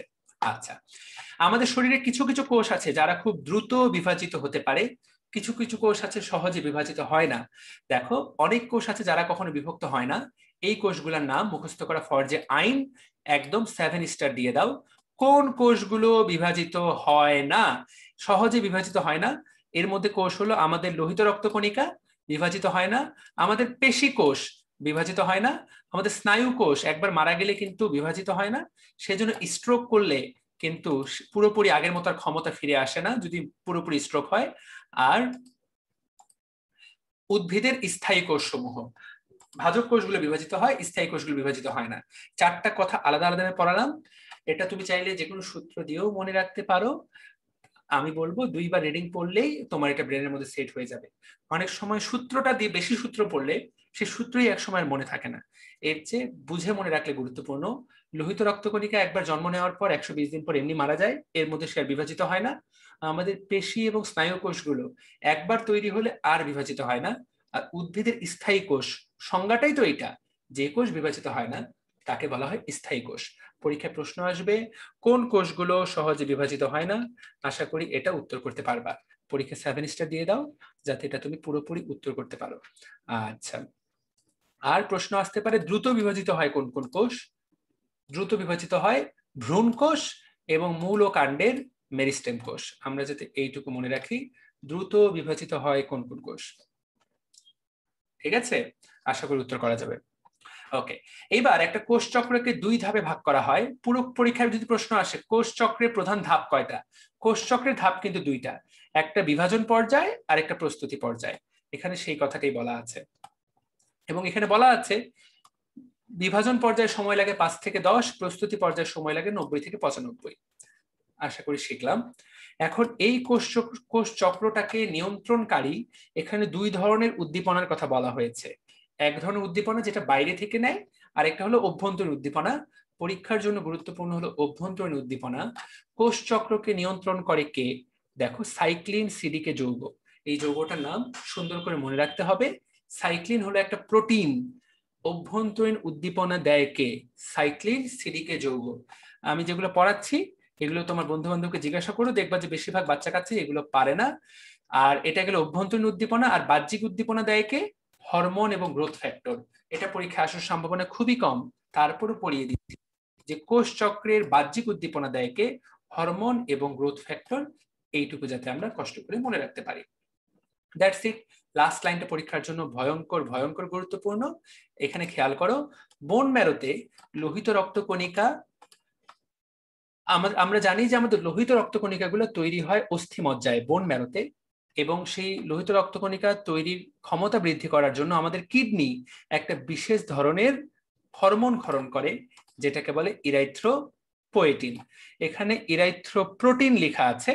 ইরাইথ্রোপ্রোটিন তুমি জানতে পারো, কিন্তু পরীক্ষার জন্য বেশি গুরুত্বপূর্ণ আসলে পরীক্ষায় আসবে এই শব্দটা ইরাইথ্রোপ্রোপোয়েটিন। সবাই বানানটা ঠিক করে এটা পাশে এটাও লিখে নাও, ইরাইথ্রোপোয়েটিন। এখানে প্রোটিন দেওয়া আছে, ইরাইথ্রোপ্রোটিনটা তো মনে রাখতে পারোই, কিন্তু এই ইরাইথ্রোপ্রোটিনকে আসলে ইরাইথ্রোপোয়েটিন বলে ডাকা হয়। বানানটা হলো POETIN, পোয়েটিন, POETIN, ইরাইথ্রোপোয়েটিন। এটার পাশে এই কথাটা লিখে রাখো, ইরাইথ্রোপোয়েটিন। ইরাইথ্রোপ্রোটিন শব্দটা খুব একটা ব্যবহৃত হয় না। এখানে লিখেছে গাজী আজমল স্যার, নিশ্চয়ই তিনি কোনো বইয়ে পেয়েছেন, কিন্তু ইরাইথ্রোপোয়েটিন বলে কোনো বিষয় নেই। POIETIN, বানানটা একটু কঠিন, ইরাইথ্রোপোয়েটিন। এই কথাটা পরীক্ষার জন্য গুরুত্বপূর্ণ। পরীক্ষায় প্রশ্ন আসবে, ইরাইথ্রোপোয়েটিন কোথা থেকে খরিত হয়? উত্তর হচ্ছে কিডনি থেকে। কোথা থেকে আসে? কিডনি থেকে। কোথায় কাজ করে? বোন ম্যারোতে। কি কাজ করে? লোহিত রক্তকণিকার তৈরির সংখ্যা বৃদ্ধি করে, লোহিত রক্তকণিকার সংখ্যা বাড়িয়ে দেয়। ঠিক আছে, আশা করি সবাইকে বোঝাতে পারলাম। দুই একজনকে জিজ্ঞাসা করি, জিজ্ঞাসা করলে উত্তর পাওয়া যাবে। আমাকে তামান্না বলো, তামান্না। সবাই নিজেরা মিউট করে দাও না, তামান্না শুধু আনমিউট করো। তামান্না। তামান্নাকে পাওয়া যাচ্ছে না। স্বচ্ছ, ছোট আপু স্বচ্ছ, রাজু কলেজের ছোট বোন। জি ভাইয়া। স্বচ্ছ বলো তো, ইরাইথ্রোপোয়েটিন কোথা থেকে তৈরি হয়? ভাইয়া ওই যে ইরাইথ্রোপোয়েটিন তৈরি হয়েছে বোন ম্যারো থেকে, লোহিত রক্তকণিকা কোষ থেকে। ও কি ঠিক বললো? সবাই বলো, ও কি ঠিক বললো? তাহলে কি হবে উত্তর? কিডনি হবে। তাহলে ইরাইথ্রো ভুল বললো মাত্র। ইরাইথ্রোপোয়েটিন তৈরি হয় কিডনি থেকে। পরীক্ষা এটাই প্রশ্ন আসবে, কোথা থেকে তৈরি হয়? কিডনি থেকে। কোথায় কাজ করে? বোন ম্যারোতে। কি কাজ করে? ইরাইথ্রোপোয়েসিসে সাহায্য করে, লোহিত রক্তকণিকার সংখ্যা বৃদ্ধি করে। যারা বুঝতে পারো না কোনো সমস্যা নেই, আমি আবার যখন সময় দেবো তখন আলোচনা করা যাবে। তাহলে এখান থেকে আশা করি যা পড়ালাম বুঝতে পারলা। এবার ইন্টারফেস দশার সময় লাগে 90 থেকে 95 ভাগ। ইন্টারফেস দশাকে 3টে উপপর্যায়ে ভাগ করা হয়, G1, G2, S। সিরিয়ালটা মনে রাখতে হবে। ঠিক আছে, ওকে। এবার প্রথম দশার নাম হলো G1। G1 কেন বলা হয়? G1 বলতে গ্যাপ 1, এটা তো ইন্টারফেস, গ্যাপ বলে দেখা হচ্ছে। S বলতে সিনথেসিস, G2 বলতে গ্যাপ 2। এখান থেকে 3টা করে জিনিস আমি পড়াবো, 3টা করে লাইন আমি পড়াবো। এই 3টা করে লাইন মুখস্থ করা ফরজে আইন। তুমি যদি ভুলে যাও তোমার জন্য পরীক্ষায় তো বিপদের মুখে পড়বা, তুমি এটা পারবা না। ওকে, G1 দশা, প্রথম লাইন আসতে পারে, একটি কোষ পরবর্তী বিভাজন প্রক্রিয়ায় অংশ নিবে কিনা এই সিদ্ধান্ত নেওয়া হয় G1 ধাপে। এই লাইনটা মুখস্থ রাখতেই হবে। তাহলে একটা কোষ বিভাজন হবে কি হবে না এই সিদ্ধান্ত নেওয়া হয় G1 ধাপে। এবং দেখো, সিদ্ধান্ত যেহেতু হয়, তো যদি কোনো কোষের সিদ্ধান্ত হয় যেটা আর বিভাজিত হবে না, তাহলে সেটা কিন্তু এই G1 ধাপেই আটকে যায়। কতদিন পর্যন্ত? আমৃত্যু বা 1 বছর বা 1 সপ্তাহ এই ধাপে আটকে যায়। অর্থাৎ একটা কোষ বিভাজিত হলো, এরপর আর বিভাজিত হবে না, এরপরে বিভাজিত হবে না, এই শর্তে কোন ধাপে আটকে যাবে? উত্তর হচ্ছে G1। এটা কিন্তু পরীক্ষায় ঘুরিয়ে প্রশ্নটা আসতে পারে, কোন উপপর্যায়ে আটকে থাকে? উত্তর হলো G1। আমরা যাতে এই লাইনটার উত্তর করতে পারি। তাহলে একটা লাইন শিখলাম, দুইটা মিলে একটা কথা, সিদ্ধান্ত নেওয়া হয় এবং এই পর্যায়ে আটকে যায়। 2 নাম্বার কথা, ওই যে সাইক্লিন সিডিকে যোগের কথা বলছিলাম, পরীক্ষায় কিন্তু আসবে সাইক্লিন প্রোটিন তৈরি হয় কোন ধাপে? উত্তর হচ্ছে G1। সবাই ব্রেনের কানটা খুলে শুনে রাখো, শুধু বাস্তব কান না, ব্রেন দিয়ে শুনে রাখো। G1 বলতেই সাইক্লিন, এবং সাইক্লিন কথাটা খেয়াল করো, সাইকেল থেকে আসছে। সাইকেল শব্দের অর্থ চক্র, সাইক্লিন তাহলে এমন একটা প্রোটিন যেটা চক্রটা চালাতে খুব গুরুত্বপূর্ণ ভূমিকা পালন করে। তাহলে কোন প্রোটিনটার ভূমিকা খুব গুরুত্বপূর্ণ? উত্তর হচ্ছে সাইক্লিন প্রোটিন, যেটা কিনা এই যে সাইক্লিন ডিপেন্ডেন্ট কাইনেজ এর সাথে যুক্ত হয়ে এই পুরো কোষ বিভাজন প্রক্রিয়াটাকে ত্বরান্বিত করে। তাহলে এখান থেকে যে 3টা লাইন পড়াবো তার মধ্যে শেষের লাইনটা হচ্ছে 30 থেকে 40% সময়। সব ভুলে গেলেও এইটা ভোলা যাবে না। তাহলে G1 ধাপে 30 থেকে 40% সময় সাইক্লিন প্রোটিন, এবং কোষটাকে বিভাজিত হবে নাকি হবে না সেটা সিদ্ধান্তটা কিন্তু G1 ধাপেই হয়। আশা করি G1 থেকে 3টা কথা তুমি পুরোপুরি উত্তর করতে পারবা। এবার এস দশা, একটাই কথা সবচেয়ে গুরুত্বপূর্ণ। এখানে ডিএনএ রেপ্লিকেশন ঘটে, প্রতিলিপন ঘটে, অনুলিপন ঘটে। এখানে রেপ্লিকেশন বলতেই কিন্তু এগুলো বোঝানো হচ্ছে। তাহলে এই পর্যায়ে কিন্তু ডিএনএ রেপ্লিকেশন ঘটে। পরীক্ষায় প্রশ্ন আসবে যে ডিএনএ রেপ্লিকেশন কোন ধাপে ঘটে? এই ধাপে। কতটুকু সময় লাগে? 30 থেকে 50 ভাগ। আশা করি ক্লিয়ার। এবার G2 ধাপ। G2 ধাপে অনেকগুলো কথা বলা আছে। G2 ধাপ পরীক্ষার জন্য খুব একটা গুরুত্বপূর্ণ না, আবারও বলে দিচ্ছি যে 10 থেকে 20 ভাগ সময় এই ধাপে ব্যবহৃত হয়। আমরা এইটুকু মনে রাখতে পারি। G2 ধাপ থেকে 2টা শব্দ আমি পড়িয়ে দিতে চাই, 2টা শব্দ মনে রাখলেই তোমার পড়া শেষ। একটা শব্দ হলো মাইক্রোটিউবিউল, গঠনকারী পদার্থ সৃষ্টি। পরীক্ষা প্রশ্ন আসবে যে মাইক্রোটিউবিউল গঠনকারী পদার্থ সংশ্লেষ হয় কোথায়? উত্তর হলো G2 ধাপে। এই মাইক্রোটিউবিউল পরবর্তীতে কিন্তু স্পিন্ডল যন্ত্র তৈরি করবে। তাহলে পরীক্ষা এরপরে আমরা যখন একটু পরেই পড়বো তখন দেখা যাবে যে স্পিন্ডল যন্ত্র তৈরি হয় মাইক্রোটিউবিউল দিয়ে। সেই মাইক্রোটিউবিউল তৈরি করা পদার্থ তৈরি হয় আসলে এই G2 ধাপে। এটা পরীক্ষায় আসার সম্ভাবনা খুবই কম। আর গুরুত্বপূর্ণ যেটা লাইন যেটা পড়াচ্ছিলাম সেটা হচ্ছে প্রয়োজনীয় শক্তি এটিপি তৈরি হয় কোন ধাপে? এই ধাপে। এটিপি তৈরি হয় কোন ধাপে? এই। তো আমরা মূলত G2 ধাপের এটি গুরুত্বপূর্ণ পয়েন্ট যে এটিপি তৈরি হয় কোন ধাপে? ট দিয়ে এটা, আর মাইক্রোটিউবিউল এইটুকু মনে রাখবো।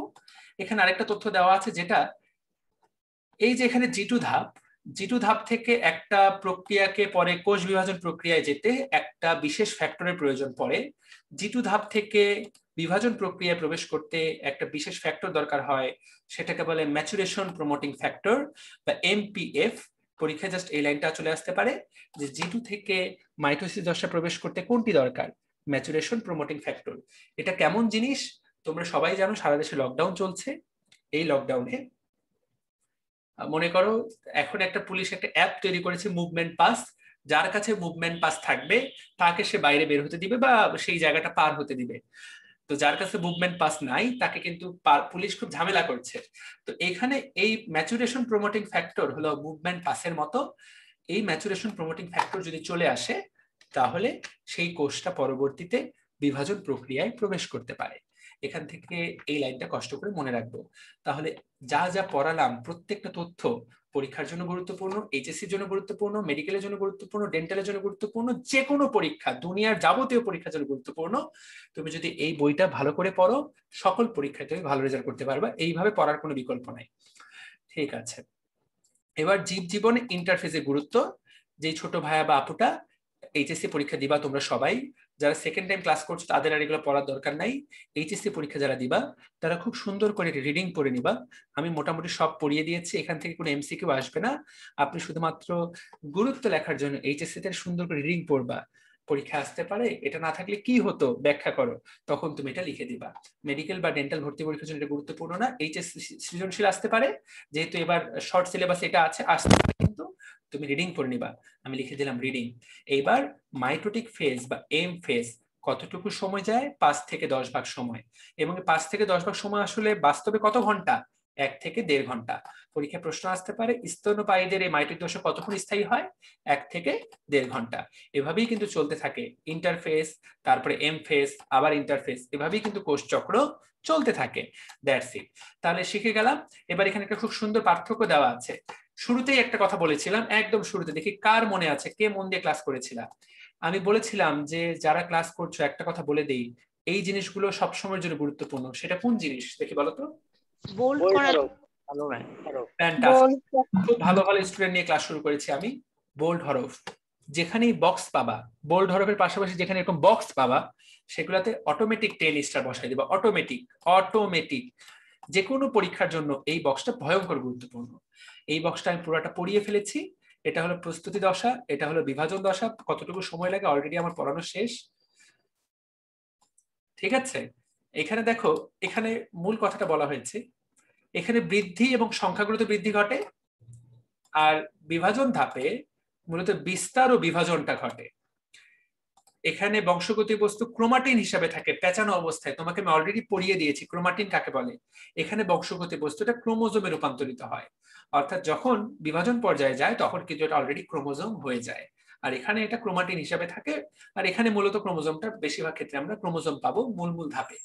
আচ্ছা, তো এই তথ্য থেকে পার্থক্য আসতে পারে, আশা করি শেখাতে পারলাম দুটোর মধ্যে পার্থক্য। ওকে, সবাই কি ঘুমিয়ে গেছো? না ভাইয়া, না ভাইয়া জেগে আছি। ঠিক আছে। সৌরভ, তোমার কোনো রিভিউ আছে? ক্লাসটা অনেক সুন্দর লাগছে ভাইয়া। তোমার নতুন কিছু শেখা হচ্ছে কিনা, নাকি এগুলো তোমরা আগে থেকেই পারো? সব যে পারি তা না, কনসেপশন ক্লিয়ার হচ্ছে। ঠিক আছে, ওকে। তাহলে আমরা একটু পরে একটা ছোট ব্রেক দিব। ব্রেক না দিলে আমারও মনোটোনাস লাগে, তোমাদের মনোটোনাস লাগতে পারে। তবে আমরা দ্রুত এখন বাকি চ্যাপ্টার টুকু দিব। আচ্ছা, প্রথম ক্লাস, সেজন্য একটু সময় বেশি যাচ্ছে। Let's begin. আমরা আগেই আলোচনা করেছি যে নিউক্লিয়াসের বিভাজনকে বলা হয় ক্যারিওকাইনেসিস, সাইটোপ্লাজমের বিভাজনকে বলা হয় সাইটোকাইনেসিস। এটা কিন্তু আমরা আগে থেকেই জানি, রাইট? এখন কিন্তু আমরা মূলত শুরু করব মাইটোসিস কোষ বিভাজনের ক্যারিওকাইনেসিস কিভাবে হয়। আমরা যে প্রোফেজ ধাপগুলা পড়ি এগুলো মূলত কিন্তু নিউক্লিয়াসের বিভাজন। এখানে কিন্তু সাইটোপ্লাজমের বিভাজন নিয়ে আমরা কোনো আলোচনাই করি না। তাহলে আমরা এখন যেটা পড়বো, মাইটোসিস বলতে মূলত দেখো কি লেখা আছে, মাইটোসিস বলতে মূলত ক্যারিওকাইনেসিসকেই বোঝানো হয়। তাহলে মূলত আমরা ক্যারিওকাইনেসিস নিয়েই আলোচনা করব, বুঝতে পারলাম? এবং এটাকেই মূলত 5টা ধাপে ভাগ করা হয়, যেগুলো তোমরা অলরেডি এসএসসি তে পড়ে এসেছো। ক্লাস 9-10 পরীক্ষা দিয়ে তারপরেই কিন্তু আজকে এইচএসসি তে আসছো। তো এগুলো তোমরা জানো, prophase, prometaphase, metaphase, anaphase, telophase, এগুলো তোমরা সবাই জানো। প্রোফেজের অপর নাম, বাংলা নামটা খুবই গুরুত্বপূর্ণ, বাংলা নাম প্রোফেজের অপর নাম আদ্য পর্যায়। আদ্য পর্যায় কথাটা যাতে আমরা ব্রেনের মধ্যে সেট করে রাখি। আচ্ছা, কি কি তথ্য এখান থেকে মনে রাখবা? 3 থেকে 4টা লাইন মনে রাখতে হবে। 1 নাম্বার, এটা মাইটোসিসের সবচেয়ে দীর্ঘ পর্যায়। 1 নাম্বারটা সবচেয়ে দীর্ঘ পর্যায়। ওকে। 2 নাম্বার, এখান থেকে এই লাইনটা মনে রাখবো। এখান থেকে আর কি কি মনে রাখবো? সবচেয়ে গুরুত্বপূর্ণ কথা, বোল্ড হরফের লাইন। কোনো কিছু পড়ার আগে মেইন কথাটা পড়ে ফেলতে হবে। মাইটোসিস কোষ বিভাজনের প্রোফেজ পর্যায়ে প্রতিটি ক্রোমোজোম সেন্ট্রোমিয়ার ব্যতীত লম্বালম্বি 2টি ক্রোমাটিডে বিভক্ত হয়। এটা কিন্তু 90% বাচ্চা কাচ্চা উত্তর করতে পারে না। পরীক্ষায় কিন্তু প্রশ্ন আসবে, মাইটোসিসে ক্রোমাটিড তৈরি হয় কোন ধাপে? উত্তর হবে প্রোফেজ। ছবির দিকে তাকায় দেখো, যখন এটা ইন্টারফেজ দশায় ছিল তখন এটা ক্রোমাটিন অবস্থায় আছে। তাকায় দেখো, ক্রোমাটিন পেঁচানো, আমি তোমাদেরকে পড়িয়েছি। পরবর্তীতে এরা ক্রোমোজোম হয়, ক্রোমোজোমটা লম্বালম্বি 2 ভাগ হয়ে যায়, এইগুলাকে তখন বলা হয় ক্রোমাটিড। পরীক্ষায় তাহলে প্রশ্ন আসবে, ক্রোমাটিড তৈরি হয় কোন ধাপে? 1 নাম্বার ধাপে। ক্রোমাটিড তৈরি হয় প্রোফেজে। তোমরা যারা এইচএসসি পরীক্ষা দিবা, এটা যদিও আমাদের একাডেমিক ব্যাচ না, তারপরও বলে দেই, এই ছবিটা কিন্তু এইচএসসি তে তুলে দিতে পারে। এই ছবিটা দেখে বুঝতে হবে এটা হলো প্রোফেজের ছবি, যেখানে ক্রোমাটিড গুলো এভাবে চারপাশে ছড়িয়ে আছে। প্রত্যেকটা ক্রোমোজোম 2 ভাগে বিভক্ত লম্বালম্বি, প্রত্যেকটা ভাগকে বলে ক্রোমাটিড। আশা করি ছবি দেখলে চিনতে পারবা, এই লাইনটা মনে রাখলেই হবে। আশা করি উত্তর করতে পারবা। এখানে বাকি যে তথ্যগুলো তুমি রিডিং পড়তে পারো, আমি শুধুমাত্র এই লাইনটাই পড়তে বলবো পরীক্ষার জন্য। এবার প্রোমেটাফেজ, আমি কিন্তু এগুলো আবার জিজ্ঞাসা করবো পরের দিনে পরীক্ষা, কিন্তু এগুলোই দেওয়া হবে মেইন কথাগুলো। প্রোমেটাফেজ, খেয়াল করো, প্রোমেটাফেজে স্পিন্ডল যন্ত্রের সৃষ্টি হয়। একটা কথা যদি বলতে হয় তাহলে বলতে হবে প্রোমেটাফেজে স্পিন্ডল যন্ত্রের সৃষ্টি হয়। পরীক্ষা প্রশ্ন আসবে, স্পিন্ডল যন্ত্রের সৃষ্টি হয় কোথায়, কোন ধাপে? উত্তর হচ্ছে প্রোমেটাফেজে। স্পিন্ডল যন্ত্রের সৃষ্টি সবচেয়ে গুরুত্বপূর্ণ কথা। স্পিন্ডল যন্ত্র কোথায় পাওয়া যায়? প্রোমেটাফেজ। ডান। ওকে, এখন ছবির দিকে যদি আমরা তাকিয়ে দেখি, এই যে স্পিন্ডল আকৃতির এই জিনিসটা কি বলা হয়? স্পিন্ডল যন্ত্র। ছবিতে লেখা আছে স্পিন্ডল যন্ত্র যেই মুহূর্ত থেকে পাবা বুঝবা যে প্রোমেটাফেজ শুরু হয়েছে। সবাই একটু মন দিয়ে খেয়াল করো, এখানে একটা ক্রোমোজোম দেখা যাচ্ছে, ক্রোমাটিড। গোল অংশটাকে বলে সেন্ট্রোমিয়ার। এখানে সেন্ট্রোমিয়ারটা স্পিন্ডল যন্ত্রের একটা তন্তুর সাথে যুক্ত আছে। আবার এখানে একটা তন্তু আছে যেটার সাথে কোনো ধরনের সেন্ট্রোমিয়ার বা কোনো ক্রোমোজোম যুক্ত নাই। তাহলে স্পিন্ডল যন্ত্রে দুই ধরনের তন্তু থাকতে পারে। এক ধরনের তন্তু যেখানে সেন্ট্রোমিয়ার দিয়ে ক্রোমোজোম যুক্ত থাকবে, আরেক ধরনের তন্তু যেখানে সেন্ট্রোমিয়ার দিয়ে ক্রোমোজোম যুক্ত থাকবে না, অর্থাৎ একগুলো খালি আরেকগুলো ভরাট। ভরাট বলতে সেন্ট্রোমিয়ার যুক্ত।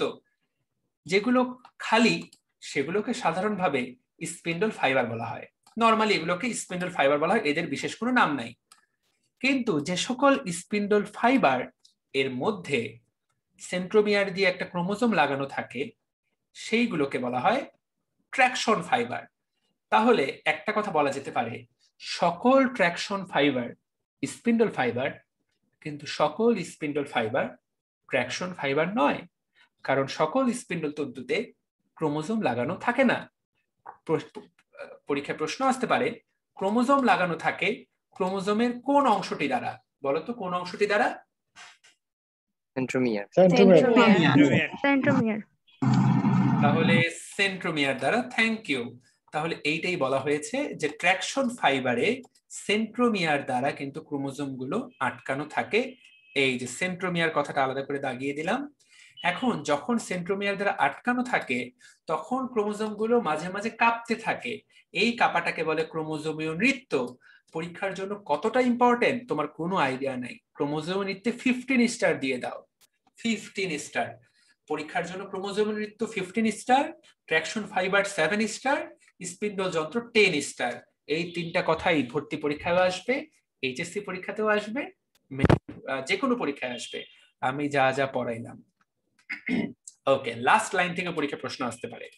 আমরা কিন্তু উদ্ভিদ বিজ্ঞান পড়ছি, কিন্তু প্রাণী বিজ্ঞান কিন্তু পড়ছি না। প্রাণী কোষে স্পিন্ডল যন্ত্র সৃষ্টি তো হয়ই, স্পিন্ডল যন্ত্র সৃষ্টি ছাড়াও সেখানে আরেকটা বিশেষ জিনিস ঘটে।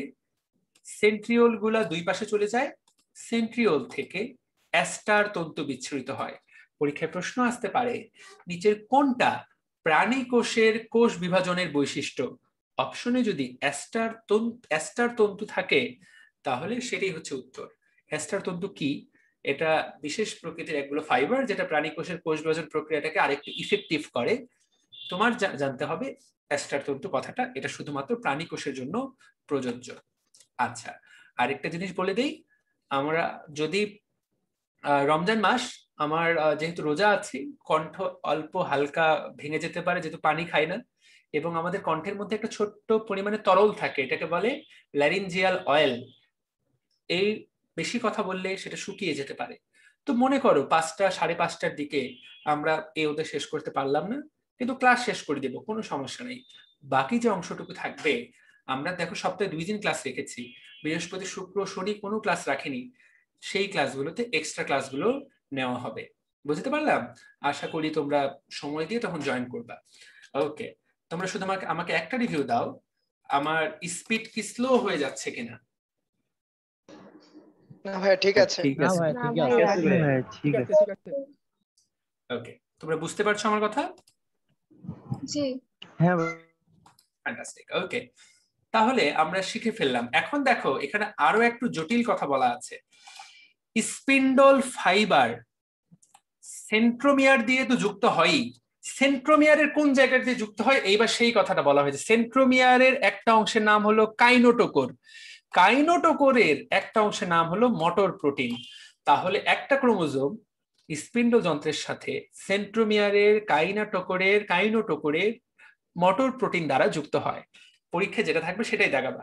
সেন্ট্রোমিয়ারও থাকতে পারে, কাইনোটোকোরও থাকতে পারে, মোটর প্রোটিনও থাকতে পারে, সবগুলো একই অঙ্গের বিভিন্ন অংশ। That's it. যা যা তথ্য শিখাইলাম এইটুকু তুমি যদি শেখো তুমি অলরেডি বস লেভেলে চলে গেছো। এইবার হলো মেটাফেজ। মেটাফেজ বা মধ্য পর্যায়। মেটাফেজ থেকে কয়েকটা কথা মনে রাখতে হবে। মেটা কথাটা এখানকার জন্য সবচেয়ে গুরুত্বপূর্ণ। মেটা,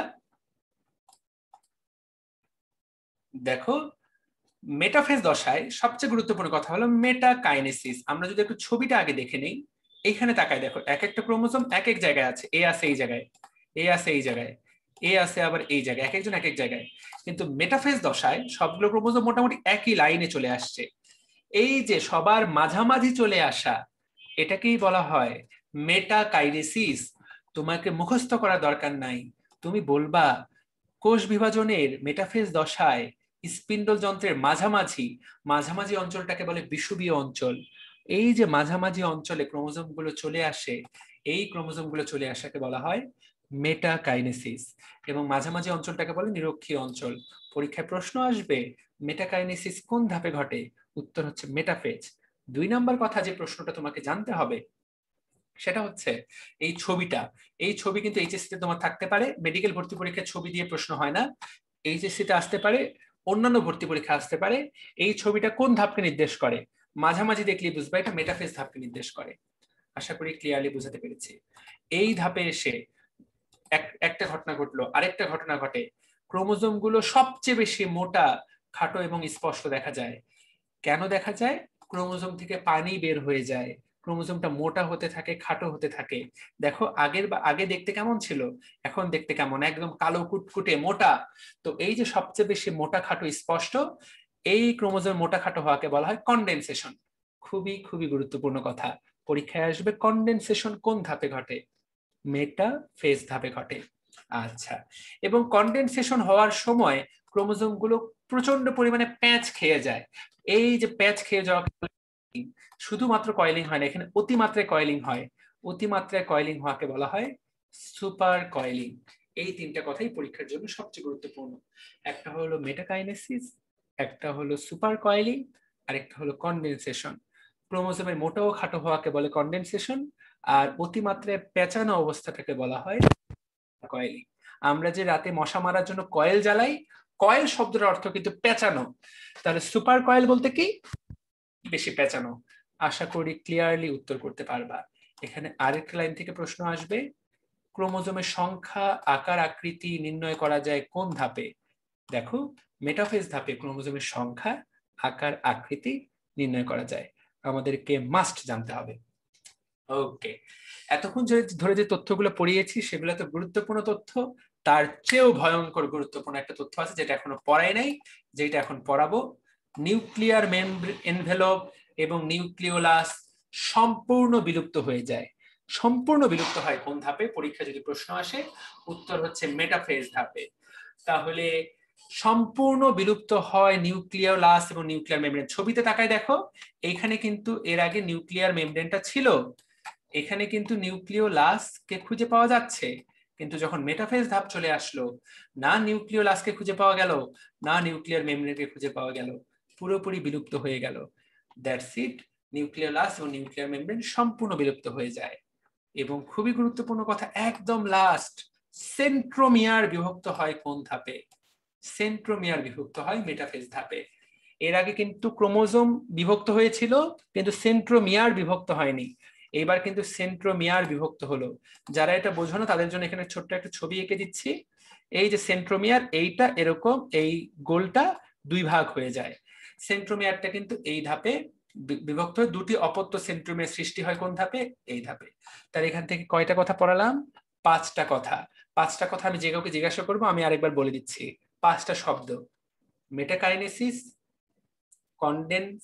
কনডেনসেশন বা কনডেনসেশন, সুপার কয়েলিং, সম্পূর্ণ বিলুপ্ত, অপত্য সেন্ট্রোমিয়ার সৃষ্টি। এই 5টা কথা মেটাফেজের সাথে জড়িত। আমাকে এটার উত্তর দিবে, সবাই বলবে না, শুধুমাত্র আমাকে এটা বলবে হচ্ছে শাওন খান। দেখি শাওন কি কি বুঝলা মেটাফেজ থেকে, বলো। জি ভাইয়া বলেন। কি কি পড়ালাম, মেটাফেজের কি কি ধাপ? জি ভাইয়া, মেটা অর্থ হচ্ছে মধ্য, মেটাফেজ মানে মধ্য পর্যায়ে, আমরা এইভাবে বুঝতে পারি। আর এই মেটাফেজ পর্যায়ের সাথে যেগুলো রিলেটেড ওয়ার্ড আছে আমাদের, মেটাকাইনেসিস, কনডেনসেশন, সুপার কোয়েলিং, আর এই পর্যায়ে নিউক্লিয়ার এনভেলপ হচ্ছে নিউক্লিয়াস সম্পূর্ণ বিলুপ্ত হয় এবং সেন্ট্রোমিয়ার বিভক্ত হয়ে 2টি অপত্য সেন্ট্রোমিয়ার। ফ্যান্টাস্টিক, খুবই ভালো শাওন, ও খুব ভালো বুঝেছে। সান্ত্বনা, দেখি তুমি আমাদেরকে বলে একটু সান্ত্বনা দাও।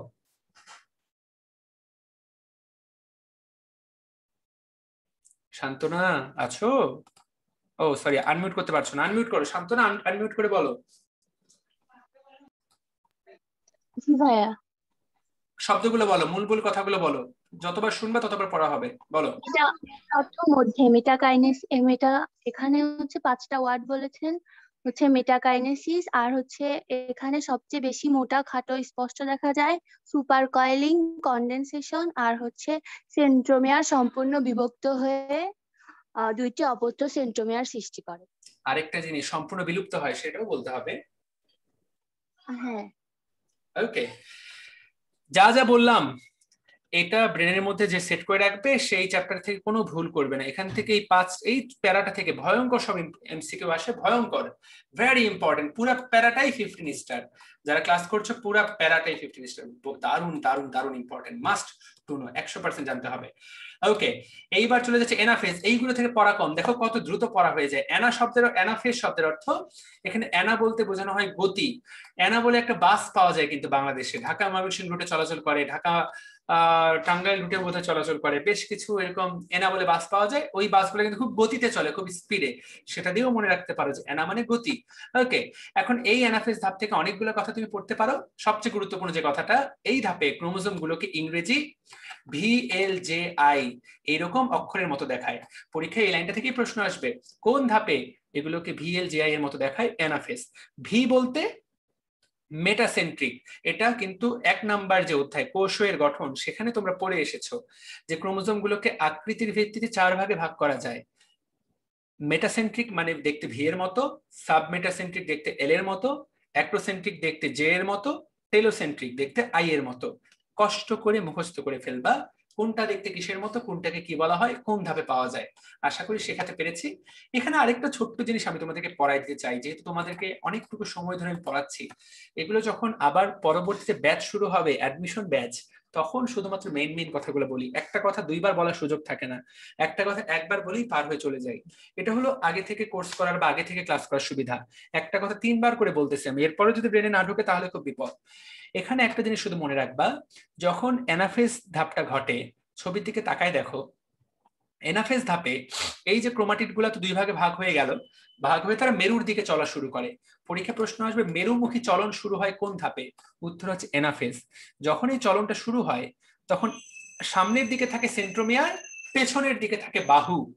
এই জিনিসটাকে বলা হয় সেন্ট্রোমিয়ারি অগ্রগামী, বাহুগুলো অনুগামী।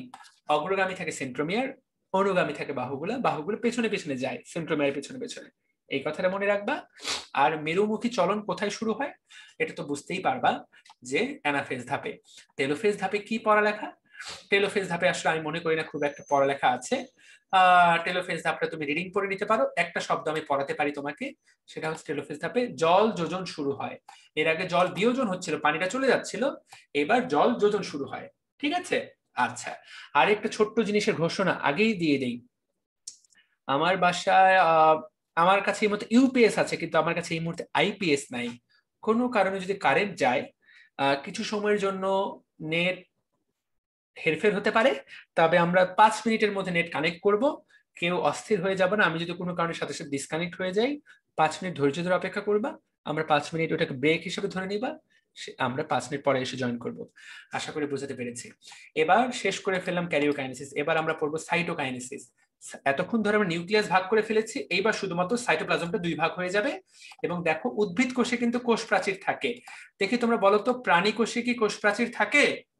না, তাহলে আমরা কিন্তু এখন কোষ প্রাচীর নিয়ে পড়ালেখা করবো। এটা কিন্তু প্রাণী কোষের জন্য না, শুধুমাত্র উদ্ভিদ কোষের জন্য। তো উদ্ভিদ কোষে যেহেতু কোষ প্রাচীর থাকে, তাহলে 2টা কোষ তৈরি হবে, 2টা কোষের মধ্যে নতুন করে কোষ প্রাচীর তৈরি করতে হবে। তো দেখো উদ্ভিদ কোষে সাইটোকাইনেসিস বলতে আসলে বোঝানো হয় কোষ প্লেট এবং কোষ প্রাচীর সৃষ্টির মাধ্যমে। তাহলে মূল উদ্দেশ্য হচ্ছে আসলে এই কোষ প্রাচীরটা তৈরি করা। ঠিক আছে? আচ্ছা, ওকে। এখন কিভাবে এই কোষ প্রাচীর বা কোষ প্লেট তৈরি হয়? পরীক্ষায় প্রশ্ন আসতে পারে কোষ প্লেট তৈরি হবে কিভাবে। তাকায় দেখো, এখানে বলেছে এন্ডোপ্লাজমিক রেটিকুলাম থেকে আসা ফ্র্যাগমোপ্লাস্ট এবং ক্ষুদ্র ভেসিকল মিলিত হয়ে কোষ প্লেট তৈরি করে। পরীক্ষা প্রশ্ন আসবে কোষ প্লেট তৈরি হয় কোনটি থেকে? উত্তর হবে ফ্র্যাগমোপ্লাস্ট। বুঝতে পেরেছো? আচ্ছা, পরবর্তীতে এখান থেকে প্লাজমা লেমা তৈরি হয়, সেখান থেকে কোষ প্লেট তৈরি হয়। আমি মনে করি না সেটা খুব একটা গুরুত্বপূর্ণ, এখান থেকে ফ্র্যাগমোপ্লাস্ট কথাটা মনে রাখবা। আচ্ছা, কোষ প্লেটের উপরে পরবর্তীতে কোষ প্রাচীর তৈরি হয় কিভাবে? কোষ প্লেটের উপরে হেমিসেলুলোজ এবং অন্যান্য দ্রব্য জমা হয়ে তৈরি করে কোষ প্রাচীর। তাহলে পরীক্ষায় প্রশ্ন আসতে পারে কোষ প্রাচীর তৈরিতে কোন কোন জিনিস লাগে? কোষ প্রাচীর তৈরিতে দুইটা জিনিস লাগে, একটা হলো কোষ প্লেট আর একটা হলো হেমিসেলুলোজ। এই কথাটুকু যাতে মনে রাখি, তাহলে এই দুটা জিনিস নিয়ে তৈরি হয় কোষ প্রাচীর। আর কোষ প্লেট তৈরিতে কোন জিনিসটা লাগে? ফ্র্যাগমোপ্লাস্ট। আই থিঙ্ক এটুকু যে বুঝতে পারবে সেখান থেকে পুরোপুরি উত্তর করতে পারবে। ঠিক আছে, এইবার এখানে দুই একটা সুন্দর সুন্দর কথা বলা আছে। কিছু কিছু কোষ আছে যাদের শুধুমাত্র ক্যারিওকাইনেসিস ঘটে, যাদের কোনো সাইটোকাইনেসিস ঘটে না। তার ফলে দেখা যায় একটা কোষ কিন্তু অনেকগুলো নিউক্লিয়াস। এই ধরনের কোষ যদি উদ্ভিদ কোষ হয় তখন তাকে বলা হবে সিনোসাইট, আর যদি প্রাণী কোষ হয় তখন তাকে বলা হবে প্লাজমোডিয়াম। এই ধরনের প্রাণী কোষকে বলে প্লাজমোডিয়াম। যারা তোমরা অলরেডি অণুজীব অধ্যায়টা পড়েছো সেখানে তোমরা সবাই জানো ম্যালেরিয়ার জীবাণুর নাম হলো প্লাজমোডিয়াম ভিভ্যাক্স, এবং প্লাজমোডিয়াম একটা কোষে কিন্তু অনেকগুলো নিউক্লিয়াস থাকে। এই যে একটা কোষে যে অনেকগুলো নিউক্লিয়াস তৈরি হয় প্লাজমোডিয়াম ভিভ্যাক্সে, সেই প্রক্রিয়াটাকে কি বলে দেখি বলো তো? সাইজন্ট। ফ্যান্টাস্টিক, খুব ভালো ভালো ছোট ভাই আপুর ক্লাস নিচ্ছি, যারা জানতে না জেনে নাও। একটা কোষে যে অনেকগুলো নিউক্লিয়াস তৈরি হয় এবং একটা নিউক্লিয়াস থেকে অনেকগুলো নিউক্লিয়াস তৈরি করার প্রক্রিয়া, সেটাকে বলে সাইজন্ট। প্লাজমোডিয়াম ভিভ্যাক্সে সেটা পাওয়া যায়। প্রাণী কোষ যদি হয় তাহলে সেটাকে বলে প্লাজমোডিয়াম, উদ্ভিদ কোষ হয় সেটাকে বলা হবে সিনোসাইট। ঠিক আছে, কাকে বলে সিনোসাইট? যে উদ্ভিদ কোষে বহু নিউক্লিয়াস থাকে। পরীক্ষা কিন্তু এইটাই আসবে। অনেক জায়গায় এরকম ঘটে, যেমন শৈবাল, ছত্রাক, এরকম অনেকগুলো উদাহরণ আমরা পরবর্তীতে পড়বো। আচ্ছা, ডাবের পানি একটা মুক্ত নিউক্লিয়ার বিভাজনের উদাহরণ, এইটুকু জানবা। সাইটোকাইনেসিস হয় না, ফলে ভিতরে নিউক্লিয়াস হতে থাকে, এক সময় সেখান থেকে ডাবের পানি তৈরি হয়। এটা জাস্ট উদাহরণটা জানলেই হবে যে এটা মুক্ত নিউক্লিয়ার বিভাজনের ফসল। That's it. ওকে, এবার ক্যারিওকাইনেসিস সাইটোকাইনেসিস পার্থক্য আগেই বলেছি, যে কোনো পার্থক্য মানেই 10 স্টার, অটোমেটিক 10 স্টার। তো অটোমেটিক 10 স্টার। খেয়াল করো ক্যারিওকাইনেসিসের কিন্তু 5টা দশা, সাইটোকাইনেসিসের কিন্তু এমন কোনো দশা নাই। ঠিক আছে, এখানে নিউক্লিয়াস 2 ভাগে ভাগ হয়, এখানে সাইটোপ্লাজম 2 ভাগে ভাগ হয়। বাকি পয়েন্টগুলো খুব একটা গুরুত্বপূর্ণ না, তুমি রিডিং করলে উত্তর করতে পারবা। মাইটোসিসের গুরুত্ব কি? হেডলাইনগুলো পড়তে হবে। দেহের গঠন বৃদ্ধিতে কোনটা ভূমিকা রাখে? মাইটোসিস। বংশবৃদ্ধি, খেয়াল করো বংশবৃদ্ধি নরমালি কিন্তু মিওসিসের গুরুত্ব, কিন্তু কিছু কিছু জীব যেমন এককোষী কিন্তু সুকেন্দ্রিক, যেমন ক্ল্যামাইডোমোনাস। পরীক্ষায় কিন্তু প্রশ্ন আসবে ক্ল্যামাইডোমোনাসের বংশবিস্তার কিভাবে ঘটে? মাইটোসিসের মাধ্যমে। জননাঙ্গ সৃষ্টি, জননকোষের সংখ্যা বৃদ্ধি, হেডলাইনটা পড়বা শুধু। কোষের আকার আয়তন রক্ষা, সাইটোপ্লাজমের ভারসাম্য রক্ষা, ক্রোমোজোমের সমতা রক্ষা। মন দিয়ে খেয়াল করো ছোট ভাইয়া আপুটা, ক্রোমোজোমের সমতা রক্ষা, সমতা কথাটা ব্রেনের মধ্যে সেট করবা। আমরা যখন মায়োসিস পড়বো, মায়োসিসের মধ্যে কিন্তু ঠিক তার অন্য কথা বলা আছে, সেই জিনিসটা খেয়াল করিয়ে দেই। এখানে বলা হয়েছে ক্রোমোজোমের সমতা রক্ষা, আর যখন মায়োসিসের গুরুত্ব পড়া হবে, আমরা যখন পেজ নাম্বার 90-এ যাব, সেখানে দেখো বলা হয়েছে ক্রোমোজোম সংখ্যা ধ্রুব রাখা। তাহলে ক্রোমোজোম সংখ্যা ধ্রুব রাখা কার গুরুত্ব? মিওসিসের। ক্রোমোজোমের সমতা রক্ষা কার গুরুত্ব? মাইটোসিসের। দুইটার ব্যাখ্যা কি? ব্যাখ্যা হচ্ছে যদি মিওসিস না হতো তাহলে তোমার বাবার আছে 46টা ক্রোমোজোম, তোমার মায়ের আছে 46টা, তোমার ক্রোমোজোম হতো 46-46-92টা, তোমার 4টা হাত হতো, 4টা কান হতো, 4টা পা হতো, তোমার যে বাচ্চা হতো, এইভাবে ভয়ঙ্কর ঘটনা ঘটতো। এই জিনিসটাকে বলা হচ্ছে ক্রোমোজোম সংখ্যা ধ্রুব রাখা। মিওসিস না ঘটলে কিন্তু এই ধরনের ভয়ঙ্কর ঘটনা ঘটতো। আর মাইটোসিসের যে কথাটা বলা হচ্ছে, ওই যে একটু আগে আমি পড়ালাম, মাইটোসিস হয় বলেই কিন্তু একটা কোষ থেকে আরেকটা কোষের সমান সংখ্যক সমতা রক্ষা হয়। তোমার দেহের সবগুলো কোষ দেখতে একই রকম হয়, এটা ক্রোমোজোমের সমতা রক্ষা হয় মাইটোসিসের মাধ্যমে। নাফিস এখানে হাত তুলেছো, এটা আলোচনা করে তোমার আমরা প্রশ্নটা নিচ্ছি। ওকে, ক্রমাগত ক্ষয় পূরণ, ক্ষত স্থান পূরণ পরীক্ষার জন্য খুব গুরুত্বপূর্ণ। আলাদা কালিতে দাগাই দিলাম, পরীক্ষা কিন্তু আসবে। ক্ষত স্থান পূরণ হয় কোনটির মাধ্যমে? ক্রমাগত ক্ষয় পূরণ হয় কোন কোষ বিভাজনের ফলে? মনে রাখবো মাইটোসিস। পুনরুৎপাদন হয় কোন কোষ বিভাজনের ফলে? মাইটোসিস। আমাদের শরীরে কোন কোন কোষ পুনরুৎপাদন হয়? দেখো লোহিত রক্তকণিকা প্রতিনিয়ত উৎপাদিত হচ্ছে, প্রতিনিয়ত। আমাদের কর্নিয়ার বাইরের কোষ, পরীক্ষা কিন্তু আসবে কোন কোষগুলো জীবনকাল অতি সীমিত, পরীক্ষা প্রশ্ন আসতে পারে, বা কোনগুলো পুনরুৎপাদিত হয়। এই দুইটা তথ্য ব্রেনের মধ্যে সেট করে ফেলো, মানুষের আরবিসি এবং কর্নিয়ার বাইরের কোষ। ওকে, এবার লাস্টের লাইনটা খুব গুরুত্বপূর্ণ, এটা রিডিং পড়বা, খুবই গুরুত্বপূর্ণ। অনিয়ন্ত্রিত মাইটোসিসের কুফল হচ্ছে ক্যান্সার টিউমার, ভয়ঙ্কর ইম্পর্টেন্ট, পরীক্ষা এটাই আসবে। ক্যান্সার টিউমার কোনটির ফলে ঘটে? অনিয়ন্ত্রিত মাইটোসিস, অনিয়ন্ত্রিত মিওসিস কিন্তু না। একদম পুরোপুরি শেষ শিখে ফেললাম আশা করা যায়। পরীক্ষা এগুলো থেকেই আসবে। এমসিকিউ তো 100% কভার করলাম। সৃজনশীলের জন্য গুরুত্বটা খুব গুরুত্বপূর্ণ, মাইটোসিসের গুরুত্ব পরীক্ষা আসতে পারে। ওকে, আমরা আলোচনা মোটামুটি শেষ করলাম। নাফিজের কাছ থেকে প্রশ্ন নিয়ে অনিয়ন্ত্রিত মাইটোসিস পড়বো আমরা। নাফিজ বলো। হ্যাঁ, আপনি শুরুতে বলছিলেন যে জনন কোষে কোষ বিভাজন হয় না, আবার এইখানে যেমন আছে জনন কোষের সংখ্যা বৃদ্ধিতে মাইটোসিস হয়। তারপরে না না না না না না, জনন কোষের সংখ্যা বৃদ্ধি বলতে জনন মাতৃকোষে মাইটোসিস হয়ে হয়ে জনন কোষ সংখ্যা বৃদ্ধি। এখানে জনন কোষে কোষ বিভাজন হবে না। জনন কোষ যখন একবার তৈরি হয়ে যাবে তার আর কোষ বিভাজন হবে না। জনন কোষ বলতে গ্যামিট বোঝানো হয়, ঠিক আছে? জনন কোষে কোনো কোষ বিভাজন হবে না। আচ্ছা, আর একটা হচ্ছে এইখানে ওই যে যেসব কোষ বিভাজিত হয় না সেখানেও তো আছে ওই লোহিত রক্তকণিকা, আবার এইখানে পুনরুৎপাদনে মাইটোসিসের মাধ্যমে পুনরুৎপাদন হয়, তাহলে এই কিরকম?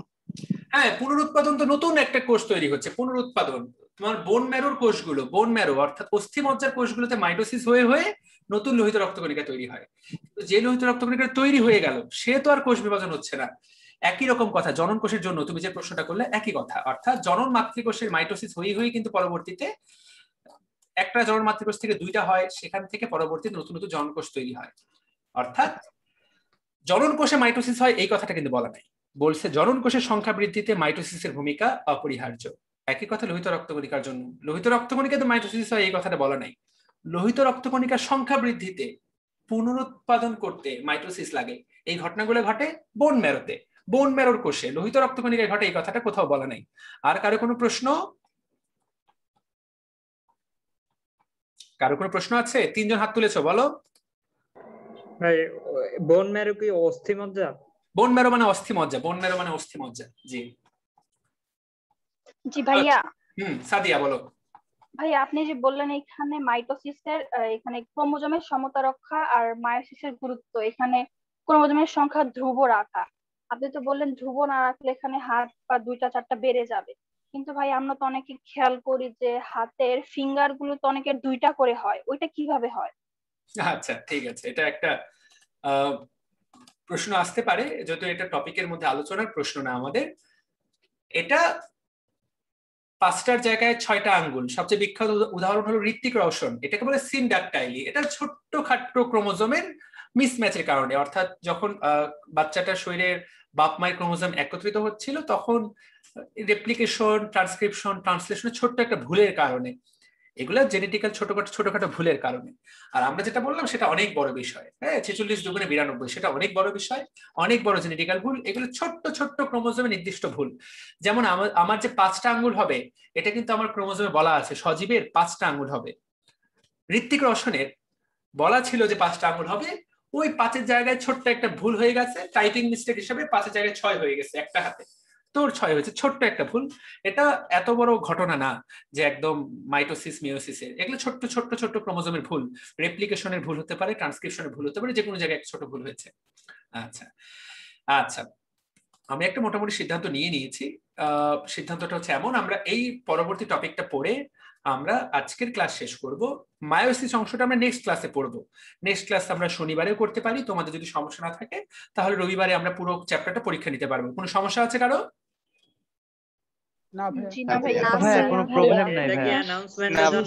শনিবারে করতে পারবো না স্যার। কেন ভাইয়া? শনিবারে কি এই টাইমে হবে?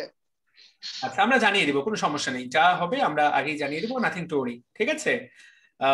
তবে একটা কথা বলে রাখি, সবার মতামত যে আমি রক্ষা করতে পারবো ব্যাপারটা কিন্তু তা না। সবার বিভিন্ন সময় সমস্যা থাকবে, আমরা যে সিদ্ধান্ত নিব মোটামুটি সেটাই সিদ্ধান্ত হবে। আরেকটা কথা, এই অংশটুকু আমরা শেষ করে আজকের ক্লাস। ওকে, একটা ছোট্ট বিষয় উপকার করতে হবে তোমাকে, তোমরা যারা ক্লাস করলা, ক্লাস বিষয়ক তোমাদের যদি কোনো রিভিউ থাকে তোমরা যদি আমাদের ক্লাস পছন্দ করো ছোট্ট একটা রিভিউ দিবা। এখানে 90 জনের ক্লাস করলে যদি পারো 90 জন রিভিউ দিবা। রিভিউটাকে আমরা খুব যদি ভালো খারাপ সবকিছু রিভিউ দিবা, যে কেমন লাগলো, যদি অনেক কিছু শিখে থাকো সেটা লিখবা। তোমার যেটা আমরা তোমার কাছ থেকে 5 মিনিট করে সময় চাবো, তোমরা সবাই আমাদেরকে রিভিউ দিবা। আচ্ছা, এই রিভিউর মধ্যে যার রিভিউটাকে আমাদের কাছে সবচেয়ে ভালো মনে হবে তাদেরকে আমরা যোগাযোগ করে অতি দ্রুততম সময়ে আর্থিক পুরস্কারে পুরস্কৃত করব, প্রথম 3 জনকে। তো এটা একটা প্রতিযোগিতা বলতে পারো, যে তোমরা এটাকে একটা প্রতিযোগিতাও বলতে পারো, বা চাইলে এটাকে যাই বলো, এটা একটা রিভিউ প্রতিযোগিতা বলা যেতে পারে। আজকের ক্লাস করে তোমার কেমন লেগেছে, তোমার রিভিউ ভালো হলেই হবে, তোমার কাছে ভালো লাগতে হবে, নট নেসেসারি। তারপরও এই ছোট্ট রিভিউ আমরা চাই। এখন কোথায় রিভিউটা দিবা? আমাদের গ্রুপ আছে, আমরা ক্লাস শেষে আমি সেই গ্রুপটা মেনশন করে দিব। সেই গ্রুপে তোমরা যে সদস্য ভাইয়া আমরা যদি ভিডিও আকারে দিই তাহলে হইবে ভাইয়া? হ্যাঁ, ফ্যান্টাস্টিক। যেহেতু পুরস্কারের বিষয় যে যেভাবে যত ভালো করে রিভিউ দিতে পারো। রিভিউটা দিতে হবে, আমরা দিয়ে দিচ্ছি কোন গ্রুপে, সেই গ্রুপে দিলেও হবে। ভিডিও করে তো যে কোনো গ্রুপেই দেওয়া যায়, কোনো সমস্যা নেই। আশা করি বোঝাতে পেরেছি। যারা এটাতে অংশ নিতে চাও সাদর আমন্ত্রণ। আশা করি 90 জনে অংশ নিবা। এতে তো তোমাদের প্রতি আমাদের প্রতি তোমার ভালোবাসার একটু হলেও প্রকাশ পাবে, ঠিক আছে? তো আমরা বাকি অংশটুকু শেষ করি। আচ্ছা, আরেকটা কারণে আজকে এটা পড়াবো না। প্রথম দিন বেশি ডোজ হয়ে যেতে পারে ব্রেনের মধ্যে, যেটুকু পড়ালাম এটুকু ঠান্ডা মাথায় ব্রেনের মধ্যে সেট করো। তারপরে পরের দিন যখন বাকি অংশটা করবো, কোষ অধ্যায়টা একদম ঝাড়া হয়ে যাবে। তোমরা বলো তো হচ্ছে কিনা, ভালো পড়া হচ্ছে কিনা? হ্যাঁ, হওয়া উচিত। এইভাবে বইটা পড়লে বইয়ের উপরে জাস্ট বস হয়ে যাবে, দেখবা যে কোনো প্রশ্নে আটকাচ্ছ না। এবার আমরা পড়বো অনিয়ন্ত্রিত মাইটোসিস। একদম হেডলাইন সবার আগে পড়তে হবে। অনিয়ন্ত্রিত মাইটোসিসের ফলাফলেই কিন্তু টিউমার এবং ক্যান্সার সৃষ্টি হয়। তোমরা অনেকেই প্রশ্ন করতে পারো টিউমার এবং ক্যান্সার কি জিনিস। মনে রাখবা, টিউমার এবং ক্যান্সার অনেক সময় একই রকম। টিউমার 2 ধরনের হয়, একটাকে বলে ভালো টিউমার, একটাকে বলে খারাপ টিউমার। ভালো টিউমারটা ক্যান্সারের রূপ নেয় না, খারাপ টিউমারটা ক্যান্সারের রূপ নিতে পারে, বা অনেক মূলত খারাপ টিউমার সেটাকেই বলা হয়, যেটা হলো ক্যান্সার। তো আমাদের বডিতে অনেক সময় নর্মাল ছোট ছোট টিউমার হয়, যেগুলো ভালো টিউমার, যেগুলো ক্যান্সার না। আবার কিছু আছে যেগুলো খুব দ্রুত বড় হয়ে যায়, দ্রুত রং পরিবর্তন করে, সেগুলো হলো খারাপ টিউমার। তো যদি কারো শরীরে টিউমার থাকে অবশ্যই ডাক্তারের সাথে ডাক্তারকে দেখিয়ে পরামর্শ নিয়ে নিবা। নিজে ডাক্তার হওয়ার আগ পর্যন্ত ডাক্তারকেই দেখাবা। তো এই যে ভালো টিউমারই হোক আর খারাপ টিউমারই হোক, সেটা কিন্তু অনিয়ন্ত্রিত মাইটোসিসের ফলাফল। আমরা যাতে এই কথাটা মনে রাখতে পারি। এবং এই অনিয়ন্ত্রিত মাইটোসিস কেন অনিয়ন্ত্রিত হয়? কারণ তোমাদের মনে আছে আমরা পড়েছিলাম যে কোষ বিভাজন প্রক্রিয়াটাকে নিয়ন্ত্রণ করে অভ্যন্তরীণভাবে সাইক্লিন সিডিকে, তাই না? এই সাইক্লিন সিডিকের যদি নিয়ন্ত্রণ বিনষ্ট হয়ে যায়, তাহলে কিন্তু ওখানে ইচ্ছা মতো কোষ বিভাজন হতে থাকে, তখন কিন্তু সেখানে টিউমার এবং ক্যান্সার তৈরি হয়। দেখো এই কথাটাই বলছে, ক্যান্সার কোষে সাইক্লিন সিডিকের নিয়ন্ত্রণ বিনষ্ট হয়ে যায়। বুঝতে পারলাম? ওকে। আর তাহলে এটার নিয়ন্ত্রণ তো বিনষ্ট হয়। এছাড়াও একটা প্রোটিন আছে যার নাম P53 নামক প্রোটিন, যেটা সাধারণত একটা কোষকে বিভাজন হওয়া থেকে আটকে রাখে। অর্থাৎ যে পরিমাণ বিভাজন তার হওয়া দরকার, সেই পরিমাণ বিভাজন হওয়ার পরে সে সেটাকে বন্ধ করে দেয়। কোনো কারণে যদি P53 ড্যামেজ হয়ে যায়, তাহলে কোষটা 10টা বিভাজন হওয়ার পরে থেমে যাওয়ার কথা, সে কিন্তু আর থেমে যায় না। তখন কিন্তু কোষ চক্রটা পুরোপুরি নিয়ন্ত্রণ হারিয়ে ফেলে এবং সেখানে কিন্তু ইচ্ছামতো কোষ বিভাজন হতে থাকে, ফলে ক্যান্সারের সৃষ্টি হয়। তাহলে ক্যান্সারের সৃষ্টি হয় 2টা কারণে। এক, P53 ডিফেক্টিভ হয়ে গেলে, নষ্ট হয়ে গেলে, আর একটা হলো সাইক্লিন সিডিকে এই নিয়ন্ত্রণটা নষ্ট হয়ে গেলে। আশা করি আমি জিনিসটা বোঝাতে পেরেছি।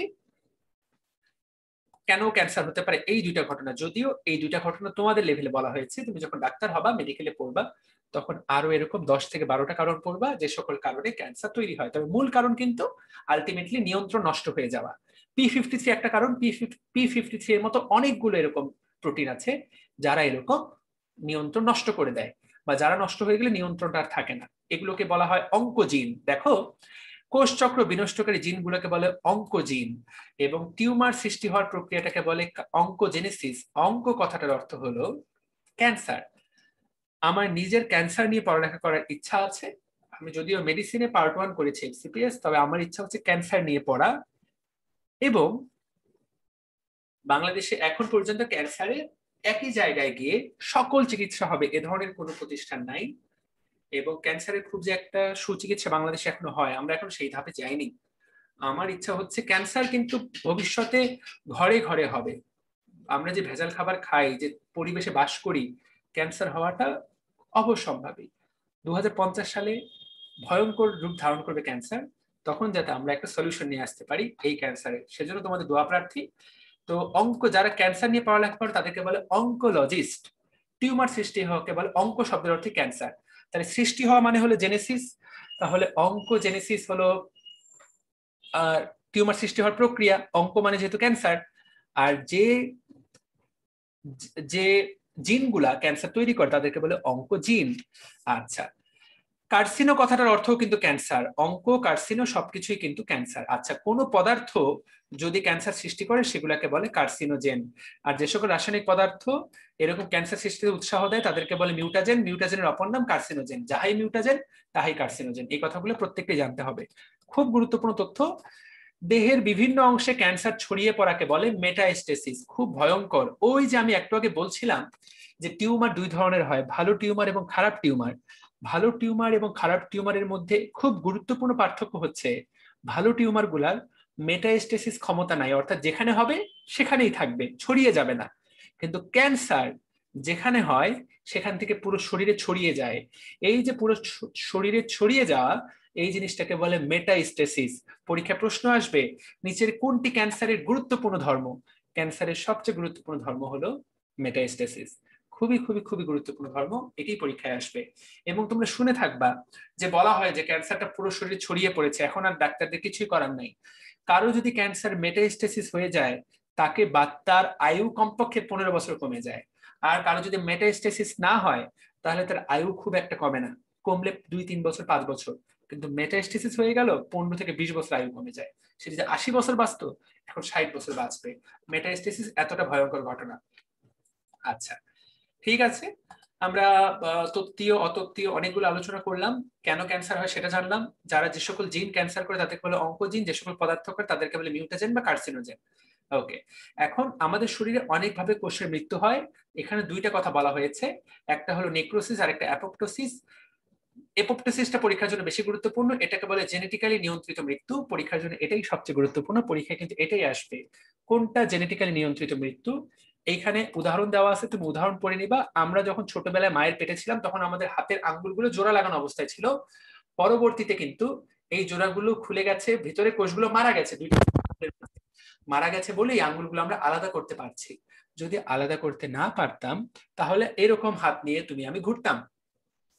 তো এই যে কোন কোষগুলো মারা যাবে, যে প্রক্রিয়া আমাদের বডি এরকম নির্দিষ্ট কোষ মারা যায় সেটাকে বলে অ্যাপোপ্টোসিস।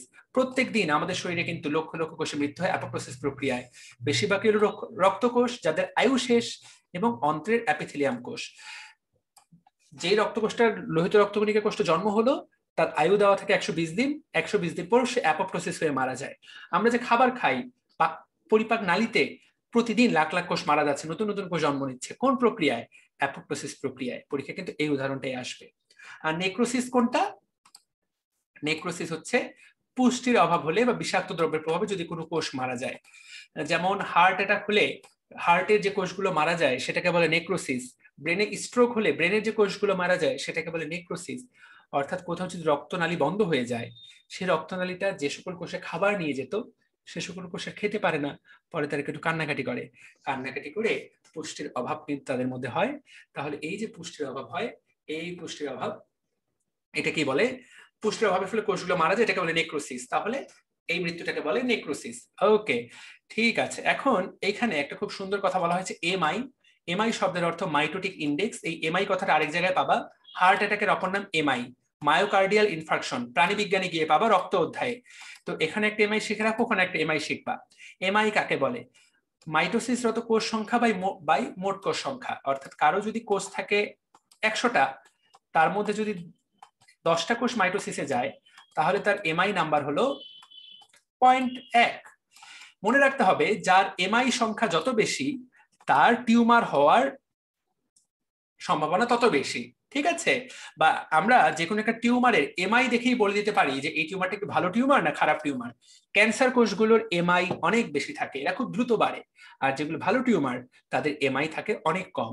তাহলে উচ্চ এমআই বলে দেয় এটি দ্রুত বর্ধনশীল টিউমার, এইটুকু জানলেই হবে এমআই কাকে বলে। তাহলে এবার অ্যামাইটোসিস এবং মাইটোসিসের পার্থক্য আমি তোমাদেরকে পড়াই দিব না, এটা তোমার হচ্ছে পড়ার দায়িত্ব। এখানে শুধু একটা জিনিস এক্সট্রা দেওয়া আছে, প্রোটোজোয়া কথাটা বলা হয়েছে যেটা ওখানে ছিল না, এইটুকু মনে রাখবা তাহলেই হবে। তো আশা করি এটা পুরাটাই পড়িয়ে ফেলতে পারলাম এবং আশা করি পুরাটাই উত্তর করতে পারবা। আমরা এখন বিগত বছর প্রশ্ন আলোচনা করব, তার আগে তোমরা আমাকে বলো কারো কোনো প্রশ্ন আছে কিনা। কারো কোনো প্রশ্ন আছে? ক্লাস সংক্রান্ত একটা প্রশ্ন ছিল। হ্যাঁ বলো। আপনারা যে মডিউলটা দিয়েছেন তো ওখানে মানে একটা বিষয় শেষ হওয়ার পর আরেকটা বিষয়, কিন্তু ক্লাসে যদি এইভাবে কন্টিনিউ না করে অর্থাৎ বিষয় চেঞ্জ করে করা হতো তাহলে ক্লাসের একঘেয়েমিটা অর্থাৎ বিষয়ের একঘেয়েমিটা থাকতো না। আচ্ছা, সবারই কি একই মতামত? অনেকে কিন্তু অন্য কথা বলে যে একটা বই শেষ করি তারপর অন্য বই পড়বো। না ভাই ঠিক আছে, এটাই আপনি যেটা ভালো মনে করেন। আচ্ছা ঠিক আছে। একঘেয়েমি লাগতে পারে। একটা প্রশ্ন ছিল। জি ভাই, রোজা রাখার ফলে যে কোষের মৃত্যু হয় ওইটা কি নেক্রোসিস হবে? না না না, রোজা রাখার ফলে কোন কোষের মৃত্যু হয় এটা আবার কই পাইলা? রোজা রাখার পরে যে কোষের মৃত্যু হয় এই কথা তোমার কে কইছে? নতুন শুনলাম। আমিও জীবনে প্রথমবার শুনলাম রোজা রাখার ফলে নরমালি কোন কোষের মৃত্যু। ভাইয়া অটোফ্যাগিটা কি? অটোফ্যাগি হলো স্বগ্রাসী। এটা নেক্রোসিস লাইসোজোমের পার্ট এটা।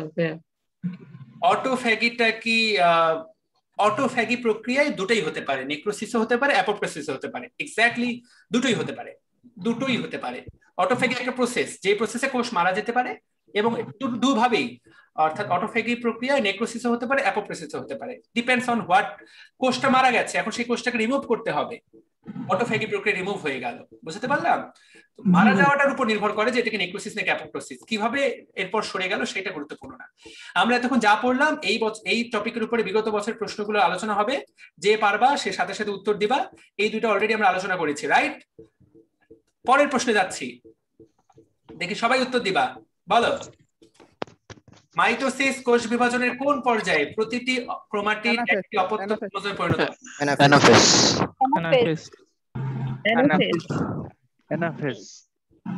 প্রোফেজ। প্রোফেজ হবে ভাই। প্রোফেজ। মেটাফেজ। অ্যানাফেজ হবে। অ্যানাফেজ হবে। অ্যানাফেজ। যারা অ্যানাফেজ বলছো কেন বলছো, যারা মেটাফেজ বলছো কেন বলছো, যারা প্রোফেজ বলছো কেন বলছো? এটা প্রোফেজ হবে। অ্যানাফেজ ধাপে ক্রোমাটিড গুলো মেরুমুখী চলন ঘটে, অর্থাৎ আচ্ছা, যারা প্রোফেজ বললা কেন বললা?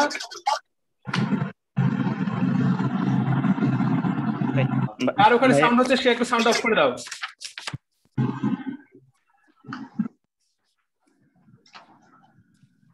ভাই এটা তৈরি হচ্ছে প্রোফেজে ক্রোমাটিড তৈরি হচ্ছে। প্রোফেজে ক্রোমাটিড তৈরি হচ্ছে, আচ্ছা ঠিক আছে, ওকে। এখানে যারা উত্তর করেছো, এখানে আসলে অনেকগুলো উত্তরই হতে পারে, তবে এখানে যেহেতু অপত্য ক্রোমোজোম কথাটা বলা হয়েছে, এক্স্যাক্টলি মনে রাখবা আমি তোমাদেরকে পড়ালাম মেটাফেজ ধাপের একদম শেষ ধাপে। মেটাফেজ ধাপের শেষ ধাপে প্রত্যেকটা ক্রোমাটিডের সেন্ট্রোমিয়ার বিভক্ত হয়, তাই না? আলটিমেটলি অ্যানাফেজ ধাপেই কিন্তু তারা ক্রোমোজোম আকারে প্রকাশ পায় প্রত্যেকটা কোষের দুই প্রান্তে গিয়ে। তো মূলত অ্যানাফেজ ধাপে তারা অপত্য ক্রোমোজোমে পরিণত হয়, এটা অ্যানাফেজ হচ্ছে উত্তর। মেটাফেজ ধাপে শেষ হয় এবং anaphase, that is the correct answer. Thank you. এবার 4 নম্বর প্রশ্ন উত্তর দাও।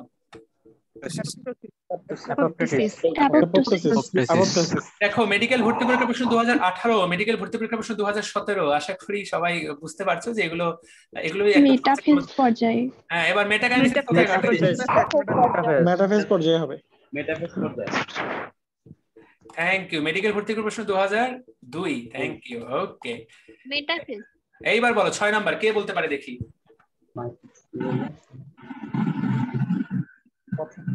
অপত্য কোষে ক্রোমোজোমের সংখ্যা মাতৃ কোষের অর্ধেক। অপত্য কোষের ক্রোমোজোমের সংখ্যা মাতৃ কোষের অর্ধেক হয়। Thank you. দেখো আমরা যা বৈশিষ্ট্য বললাম সেখান থেকে প্রশ্ন আসছে, 1988 সালের প্রশ্ন, মেডিকেল ভর্তি পরীক্ষা 1988। এইবার মাইটোসিসের বেলায় কোনটি সত্য নয়? ক নম্বর ভাইয়া? ঘ নম্বর হবে গ। মেটাফেজ ক্রোমোজোম স্পিন্ডলযন্ত্রের বিষুবীয় অঞ্চলে অবস্থিত। ঘ নম্বর হ্যাঁ 4 নাম্বার। যারা তারা ভালো করে পড়ো নাই। ইয়েস, প্রোমেটাফেজ ধাপে তো অপত্য ক্রোমোজোমে পরিণত হয় না। আমরা তো মাত্র পড়লাম এটা কোন ধাপে ঘটে, এনাফেজ ধাপে। আমরা কিন্তু মাত্র সেটাই বললাম, যেটা যারা বললো তারা কিন্তু ভুল বলেছে। ওকে, এইবার বলো কোন ধাপে বিলুপ্তি ঘটে? মেটাফেজ ধাপে। একদম বইয়ের লাইন, আশা করি কেউ ভুল করবে না। 1995 সালের প্রশ্ন। বিলুপ্ত ঘটে তো আমাদের এই প্রোমেটাফেজ ধাপে ভাইয়া, সম্পূর্ণ বিলুপ্ত ঘটে মেটাফেজ ধাপে। জি ভাইয়া। আচ্ছা, এখন বইয়ে দুটো লাইনই আসলে আছে, একটাতে বলা হয়েছে বিলুপ্তি ঘটে আর একটাতে বলা হয়েছে সম্পূর্ণ বিলুপ্তি, রাইট? আচ্ছা, এই লাইনটা আমাকে নিজেই একটু চেক করতে হবে। বিলুপ্তি সম্পূর্ণ বিলুপ্তির ব্যাপারটা কি, এটা নিয়ে কনফিউশন আছে। জি জি, অনেক গাইডে প্রোমেটাফেজ দেওয়া আছে, তার একটাই কারণ, সেটা হচ্ছে বইয়ের লাইনটাই এমন। এবং আমার লাইনটা আরেকবার চেক করে নিচ্ছি। এই লাইনটা কি বইয়ে আছে? নিউক্লিওলাসের বিলুপ্তি। জি ভাই আছে আছে উপরে, সবার উপরে। লাস্ট লাইন শেষ। এই পর্যায়ের প্রথম দিকে বিলুপ্ত হতে থাকে, এক পর্যায়ে বিলুপ্তিও ঘটে। আচ্ছা, এই ধরনের একটা কথা বলা আছে, এবং কিন্তু মেটাফেজ ধাপে খুব স্পষ্ট করে সম্পূর্ণ বিলুপ্ত থাকে। ঠিক আছে, এটা নিয়ে একটু আমার কনফিউশন আছে। এটা যদি সম্পূর্ণ কথাটা দেওয়া থাকে, the answer should be and must be metaphase, কিন্তু যদি বলা থাকে যে বিলুপ্তি, আমার মনে ঠিক আছে, আমার মনে ওর সাথে যাওয়া উচিত আমার। আমরা এটা রিমুভ করলাম, the answer will be prometaphase. এটা বিভিন্ন জায়গায় প্রোমেটাফেজ বলা আছে। তাহলে বিলুপ্তি ঘটে যদি বলা হয়, ক্লিয়ার করে দিলাম, বিলুপ্তি ঘটে যদি বলা হয় উত্তর হবে প্রোমেটাফেজ। যদি সম্পূর্ণ বিলুপ্তি থাকে বলা হয় তাহলে উত্তর হবে মেটাফেজ। ডান। ওকে, 9 নম্বর প্রশ্ন উত্তর দাও। শ্রেণী দেহকোষ, উচ্চ জীবের 4 নম্বরটা। তাহলে অ্যামাইটোসিসের বৈশিষ্ট্য নয়, এটা উঁচু শ্রেণীর দেহকোষে কিন্তু ঘটে না, বাকিগুলো কিন্তু সবই বৈশিষ্ট্য, রাইট? কি ভাইয়া? আচ্ছা, এটা উদ্ভিদ দেহের একটি কোষ বিভাজন প্রক্রিয়া, এটা কি সত্য? জি ভাই ঠিক। জি ভাই সত্য। কিভাবে সত্য হয়? এটা উদ্ভিদ দেহের কোষ বিভাজন প্রক্রিয়া কিভাবে হয়? ইস্ট, ছত্রাক, মাইটোসিস, ব্যাকটেরিয়া। হ্যাঁ, নিম্ন শ্রেণীর কিভাবে সত্য হয় কে বলতে পারবে? আমি যা পড়ালাম মেডিকেলি কিন্তু এগুলোই আসে, এগুলো কিন্তু পরীক্ষায় গিয়ে বাড়তে হবে। এটা কি সত্য? আসলে এখানে উত্তর কেউ যদি ডাবল দিতে চায় ডাবল হতে পারে, তবে এখানে উদ্ভিদ বলতে কিছু কিছু শৈবালে এরকম অ্যামাইটোসিস কিছু কিছু জায়গায় এরকম ঘটে, সে সকল ধরলে এটাকে সত্য বলা যায়। শৈবালকে যদি কেউ উদ্ভিদ হিসাবে চিন্তা করে তাহলে এখানে উত্তর হবে ঘ মূলত। তবে গ নাম্বারটাও কিন্তু একটা সন্দেহভাজন লাইন, যেটা কিন্তু আসলে সত্য না। উদ্ভিদ কোষে কিন্তু কখনোই অ্যামাইটোসিস ঘটবে না, উদ্ভিদ কোষে মাইটোসিস ঘটে। কিছু কিছু শৈবালে অ্যামাইটোসিস ঘটে অনেক সময়, সেইটা সায়ানোব্যাকটেরিয়াতে কোনটা ঘটে? সায়ানোব্যাকটেরিয়াতে, এককোষী সায়ানোব্যাকটেরিয়া গুলোতে অ্যামাইটোসিস ঘটে। তারা কিন্তু উদ্ভিদ না, উদ্ভিদ হলো প্ল্যান্টি। আচ্ছা, 10 নম্বর প্রশ্নের উত্তর দাও। কেন্দ্রিকার বিভাজন তাহলে কেন্দ্রিকা বলতে কি বোঝানো হয় আশা করি তোমরা বুঝতে পেরেছো। ওকে, 11 নম্বর প্রশ্নের উত্তর দাও।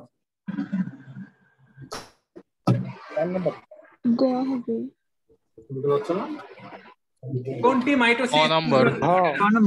হোমোলগ ক্রোমোজোম পাশাপাশি অবস্থান করে থাকে। অ্যাস্টার প্রাণীতে। অ্যাস্টার কি তোমার মেটাফেজে ঘটে নাকি? জি ভাই, এই যে ইয়েতে প্রাণী কোষে ঘটে। প্রাণী কোষে অ্যাস্টার তন্ত্র। এটা তো প্রোমেটাফেজে হয়। প্রোমেটাফেজে হবে। প্রোমেটাফেজ হবে কিনা? কি ভাইয়া? জি ভাইয়া জি ভাই প্রোমেটাফেজ হবে অ্যাস্টার প্রোমেটাফেজ। হ্যাঁ কিন্তু ঠিক আছে, এইখানে তারপরও দেখো এখানে অ্যাস্টার তৈরি হয়। ভাইয়া না ঘ হবে তো মনে হচ্ছে, উত্তর তো হোমোলোগাস হবে। ক্রোমোজোম না পাশাপাশি না, অবস্থান করে। হোমোলোগাস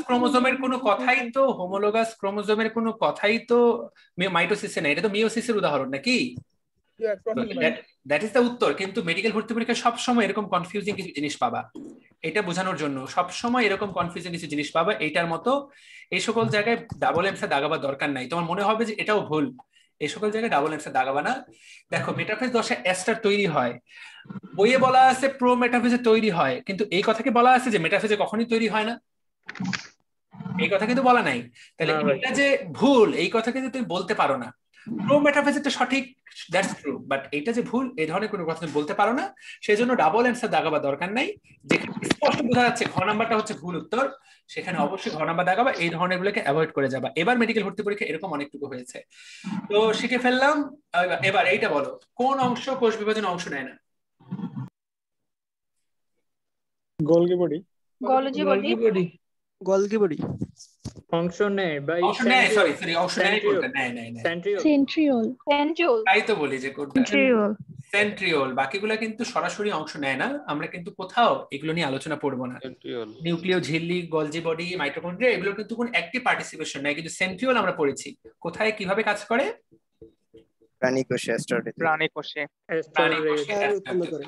এই 12টা প্রশ্ন আমরা যে টপিকগুলো পড়লাম মাইটোসিস এবং কোষ বিভাজন সেখান থেকে এসেছে। যদি এখান থেকে এরকম প্রশ্ন আসে উত্তর করতে পারবা কিনা?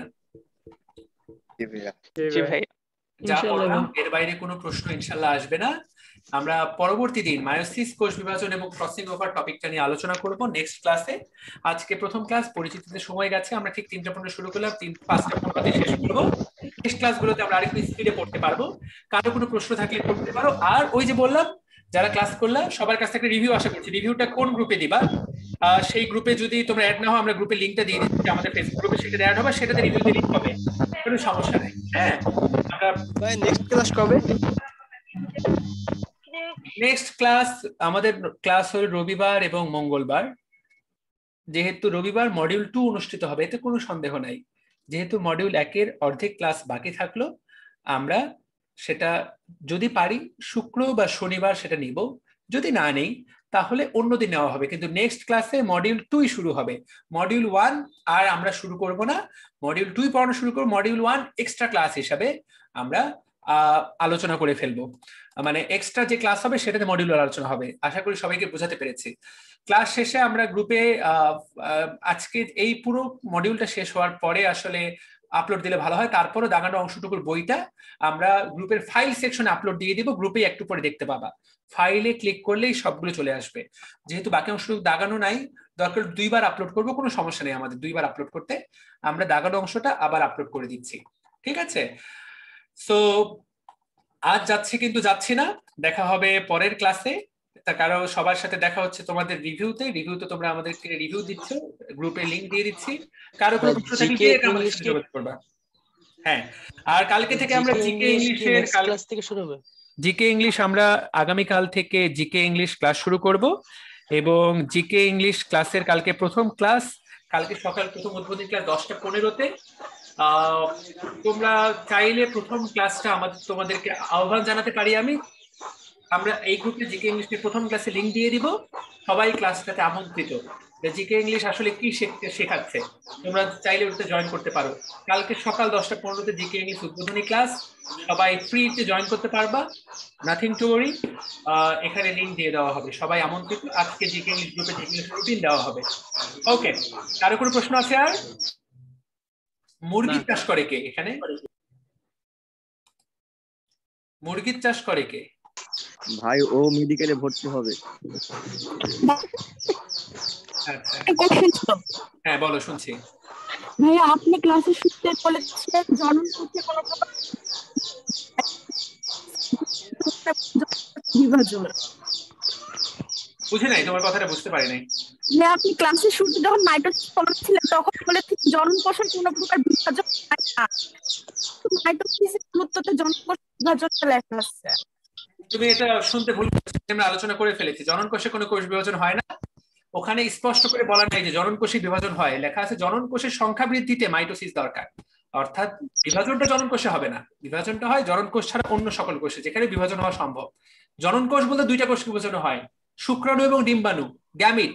গ্যামিটের কোনোই কোষ বিভাজন হবে না, ব্রেনের মধ্যে সেট করে রাখো, বইয়ে যা লেখা আছে বুঝতে ভুল হচ্ছে। তাহলে আশা করি সবাইকে ক্লিয়ারলি বলতে পেরেছি। ফাইল সেকশনে আমরা আপলোড দিয়ে দিব, সেখান থেকে দাগানো বই দেখে নিবা। এখানে অনেকেই বলেছে, অনেকে এখানে জানতে চেয়েছে যে পিডিএফ আকারে দেওয়া হবে কিনা, পিডিএফ আকারে দিয়ে দিব। ডান। তোমরা রিভিউ লিখে দাও আমাদেরকে, যাদের রিভিউ সবচেয়ে ভালো হবে টপ 3 জনকে আমরা অর্থ পুরস্কারে পুরস্কৃত করব ইনশাআল্লাহ।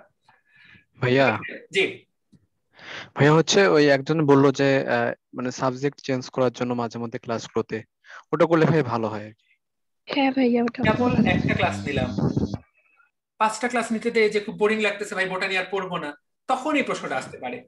একটা ক্লাসের একটা চ্যাপ্টার শেষ হয়নি, এখনই এই প্রশ্ন আলোচনা করা তো অবান্তর। ঠিক আছে, আগে 2টা চ্যাপ্টার শেষ করতে দেই, তারপরে সাবজেক্ট চেঞ্জ করলে আমার কোনো সমস্যা নেই, আমার তো চিন্তা করে কোনো। মেহেরুল্লাহ, জি ভাইয়া, ক্লাস থেকে কিছু শিখলা? অনেক কিছুতে শিখলাম ভাইয়া। ওকে, ঠিক আছে মেহেরুল্লাহ, কালকে জিকে ইংলিশ ক্লাসে সবাইকে আমন্ত্রণ জানাচ্ছি। যারা পে করেছো তারা তো বাকি ক্লাসটা করবে, যারা করো নাই তাদের ফ্রিতে প্রথম ক্লাস জয়েন করতে পারবে, নাথিং টু ওয়ারি। সো আমরা আজকের ক্লাস এখানেই শেষ করলাম। সবাই ভালো থাকবা, সুস্থ থাকবা, কালকে তোমাদের সাথে একটা দেখা হবে, না হলে রবিবার তো দেখা হচ্ছেই। সবাই সুস্থ থাকো, ফি আমানিল্লাহ, আসসালামু আলাইকুম।